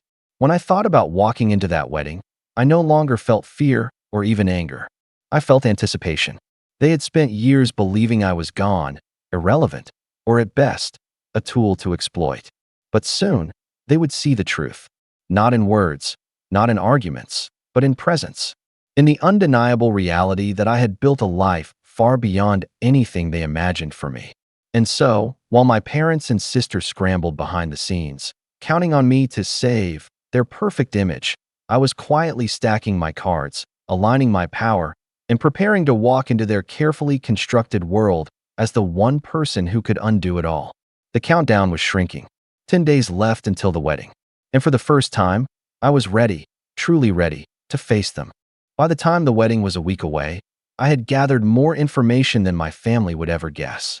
What started as curiosity, wanting to see how badly they had overextended themselves, turned into a goldmine of leverage. Through my contacts, I learned that the wedding venue hadn't been fully paid off. My parents had only put down a deposit, promising the balance would come soon. The caterer was already chasing them for overdue invoices. The florist had threatened to cancel if the bill wasn't settled. And here was the kicker. The photographer, who had been booked months ago, told me outright that my sister had bragged. "Don't worry, my brother's loaded. He'll cover everything." They had built their entire event on a lie. That I, the son they abandoned, would step in as their savior. Without me, the whole thing was held together with string and hope. That knowledge filled me with a quiet, cold calm. They thought they had backed me into a corner. In reality, they had built themselves into one, brick by brick. All I had to do was show up and decide whether to knock the final stone loose. But that wasn't all. A friend of mine worked in local media, and over coffee one morning, she casually mentioned that the wedding was already creating some buzz in town. "Your sister's been telling everyone it's going to be the event of the season," she said with a smirk. "Sounds like your parents are pulling every string to make themselves look like royalty." That was when it clicked. This wasn't just about money. It was about image. My parents didn't just want me to pay for the wedding. They wanted me to stand there, visible proof of their successful family. The son they had raised so well. The millionaire who would smile for the cameras and give them credit for his achievements. They weren't inviting me back into their lives. They were hiring me as a prop. I spent the next few days laying the groundwork. I had my lawyer prepare documents protecting all of my accounts and assets, just in case they tried another stunt like the bank call. I arranged a private conversation with the wedding venue manager, slipping him enough incentive to keep me informed of any behind-the-scenes changes. I even spoke to a few vendors myself, posing as someone assisting with coordination, just to hear how much was riding on me. The desperation in their voices told me everything. Without me, the wedding couldn't happen the way my family had promised. Meanwhile, my mother's voicemails grew more frantic. "Paul, we can't do this without you. Your sister is counting on you. Do you want to ruin her big day?" My father's tone was harsher. "If you don't step up, don't bother showing your face. You'll embarrass us in front of everyone." My sister, of course, sent messages dripping with entitlement. "Just bring your checkbook, Paul.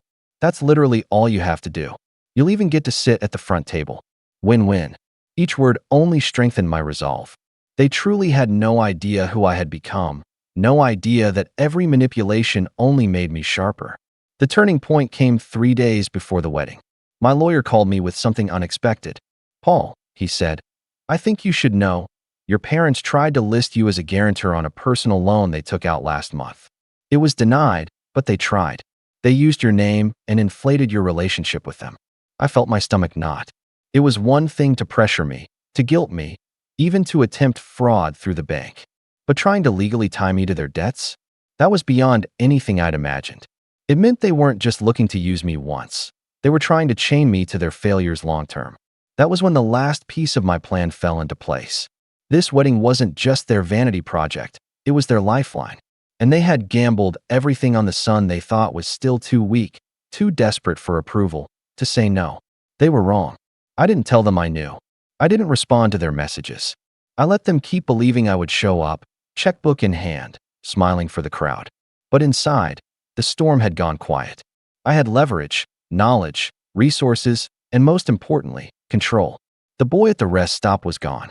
The man walking into that wedding was someone entirely different. And my family had no idea what was coming. The morning of the wedding, I woke earlier than usual. I wasn't nervous.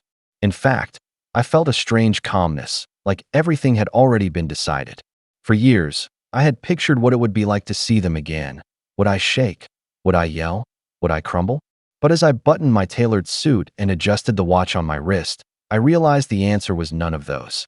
I wasn't going to confront them as the abandoned kid they left behind. I was going to walk in as the man they never expected me to become. The venue was lavish, far too lavish for my parents' modest means. A sprawling banquet hall, chandeliers glittering from the ceiling, white roses lining every aisle. I knew, thanks to my behind-the-scenes research, that nearly everything was still unpaid for. To the guests, though, it looked flawless, and that was the illusion my family was desperate to maintain. I arrived deliberately late, just as people were finding their seats. Heads turned as I walked through the doors. Some guests whispered my name. People I hadn't seen in years, distant relatives who had bought into my parents' narrative that I was the lost cause. Their eyes widened when they saw me step in confidently, dressed sharply, a far cry from the boy they remembered. My mother spotted me first. She rushed over with a dramatic smile plastered across her face, as though we had been close all along. "Paul," she exclaimed, her voice loud enough for nearby guests to hear. "You made it. I knew you wouldn't let us down." She reached for my arm, but I didn't return the gesture. I simply gave her a polite nod, keeping my face unreadable. My father joined in, his smile more forced. "Good to see you, son," he said through clenched teeth. "We were worried you'd embarrass us." Embarrass them. Even now, with everything they had done, that was the word he chose. My sister appeared last, dressed in her gown, radiant for the crowd, but sharp in her tone when she leaned in close. "You did bring something for us, right?" she whispered, her eyes darting to my suit pocket as though expecting a check to appear on command. "Don't make this harder than it needs to be." I didn't answer. Instead, I let the silence hang, watching her fidget. Then I excused myself and took my seat near the front, where they had clearly reserved a spot for me as part of their display. The ceremony went smoothly, but I wasn't focused on vows or music. I was watching my parents, noticing how often they glanced at me, how tense their smiles became. They were waiting for me to announce my contribution, to prove to the world that their successful son was funding this grand show. They had written me into their performance without my consent, and I was about to rewrite the script entirely. When the reception began, I made my move. The MC announced that the bride's parents would say a few words. My father, chest puffed, took the microphone and began his usual performance, talking about how proud he was of his daughter, how much the family had sacrificed, how strong their bonds were. He was laying it on thick, clearly preparing to pivot toward me. And then he did. "We're also so blessed to have our son Paul here with us today," he said, gesturing in my direction. "He's done incredibly well in life, thanks to the values we instilled in him. And we're so grateful for his generosity in making this day possible." There it was, the lie. The room erupted in polite applause, eyes turning to me. I could feel the pressure like a wave, but instead of drowning, I stood. Calmly, deliberately, I walked to the microphone. My father's confident grin faltered as I took it from his hands. I paused, scanning the room, letting the silence stretch just long enough for everyone to lean in. Then, in a steady voice, I said, "I'm honored to be here today. It's true I've worked hard and been fortunate in life. But just to be clear, I didn't pay for this wedding. In fact, I only learned recently that there were assumptions made about me that weren't true." Murmurs rippled through the crowd. I caught sight of the venue manager standing near the back, arms crossed, already suspicious. The caterer too, his face tightening as he listened. I continued, still calm. "I want to wish my sister well. But I also want everyone here to understand something. When I was 14, my parents left me at a rest stop on the side of the road. They told me to figure out life on my own. I did. Everything I have, I built without them. So if you see me today, don't see their success. See mine." Gasps filled the room. My mother's face went pale, her smile collapsing. My father's jaw tightened, his fists clenching at his sides. My sister stared at me, frozen, her lips parted in shock. And then I handed the microphone back to the MC, gave a polite nod to the crowd, and returned to my seat as though nothing had happened. The effect was immediate. Guests whispered furiously, some casting sharp looks at my parents, others whispering with raised eyebrows. The venue manager slipped out of the hall, no doubt to check on payments. The caterer was already pulling out his phone. The illusion was cracking, right there in real time, and all I had done was tell the truth. My parents tried to recover. My mother laughed nervously, stammering about misunderstandings, while my father barked at the MC to move things along. But the damage was done. The room no longer saw them as the dignified hosts of a perfect event, They saw them as liars exposed in front of everyone who mattered. And I sat there calmly, sipping my drink, knowing that for the first time in my life, they were the ones scrambling while I was in control. The fallout was instant, but it wasn't loud. It was the kind of quiet that cuts deeper than shouting ever could. Guests leaned into one another, whispering, shaking their heads. A cousin of mine I hadn't spoken to in years caught my eye from across the room and mouthed the word "rest stop." I gave him the smallest nod. His face darkened.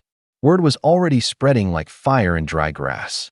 My mother tried to laugh it off, but her voice trembled, betraying her. "Paul has the flair for dramatics," she stammered. "You know how kids exaggerate things." But her words only dug the hole deeper. I saw the way people looked at her now, not amused, but disgusted. My father stepped in, his tone sharp, desperate. "Enough of this. We won't let one bitter story ruin this day. Let's move on." But no one moved on. The damage was irreversible. The venue manager returned, this time with a clipboard in hand. He leaned down to whisper something into my father's ear, and I watched my father's face flush an angry red. The unpaid balance, tens of thousands, was due immediately, or services would be cut off. The caterer wasn't far behind, phone in hand, already warning that food service would stop if payment wasn't made. The band exchanged uneasy looks. Guests started realizing the grand illusion had been built on empty promises. My sister, pale as her dress, stormed over to me. "You ruined everything," she hissed through clenched teeth. "Why couldn't you just play along?" I set my drink down, looked her in the eye, and said calmly, "Because the truth doesn't disappear just because you don't like it." She opened her mouth to spit something back, but before she could, the lights above flickered. A staff member whispered something to the DJ, and suddenly the music cut out. Whispers turned into gasps. The venue manager announced loudly enough for the room to hear, "Until payment is made in full, our services are suspended." The wedding, the event they had staked their pride on, was collapsing in front of everyone. Guests shifted uncomfortably, some slipping out the doors. Plates of half-prepared food were wheeled back into the kitchen. The room, once buzzing with laughter and celebration, now felt suffocating with tension and shame. My parents rushed around frantically, pulling at relatives' sleeves, begging for loans to cover the bills. But no one reached for their wallets. Why would they? Everyone had just heard the truth. No one wanted to bankroll people who abandoned their own son. I stood, buttoned my jacket, and walked toward the exit. My sister grabbed my arm one last time, her voice desperate now, cracking. "Paul, please, don't leave me like this. Don't abandon me." Her words hit me like ice. "Don't abandon me." The same phrase that had run through my head all those years ago when I begged my parents not to drive away. The irony was almost too sharp to bear. I gently pulled my arm free and looked at her with a calmness I had earned over 13 long years. "I know exactly how that feels," I said softly. Then I turned and walked out. As I stepped into the evening air, the muffled chaos behind me fading, I felt something lift. For the first time since that night at the rest stop, I wasn't carrying their weight anymore. I wasn't waiting for their approval, their love, or their apology. I had faced them, stripped away their illusions, and left them to sit in the ruins they had built. The boy they abandoned had finally gotten his closure, and the man he became walked away free.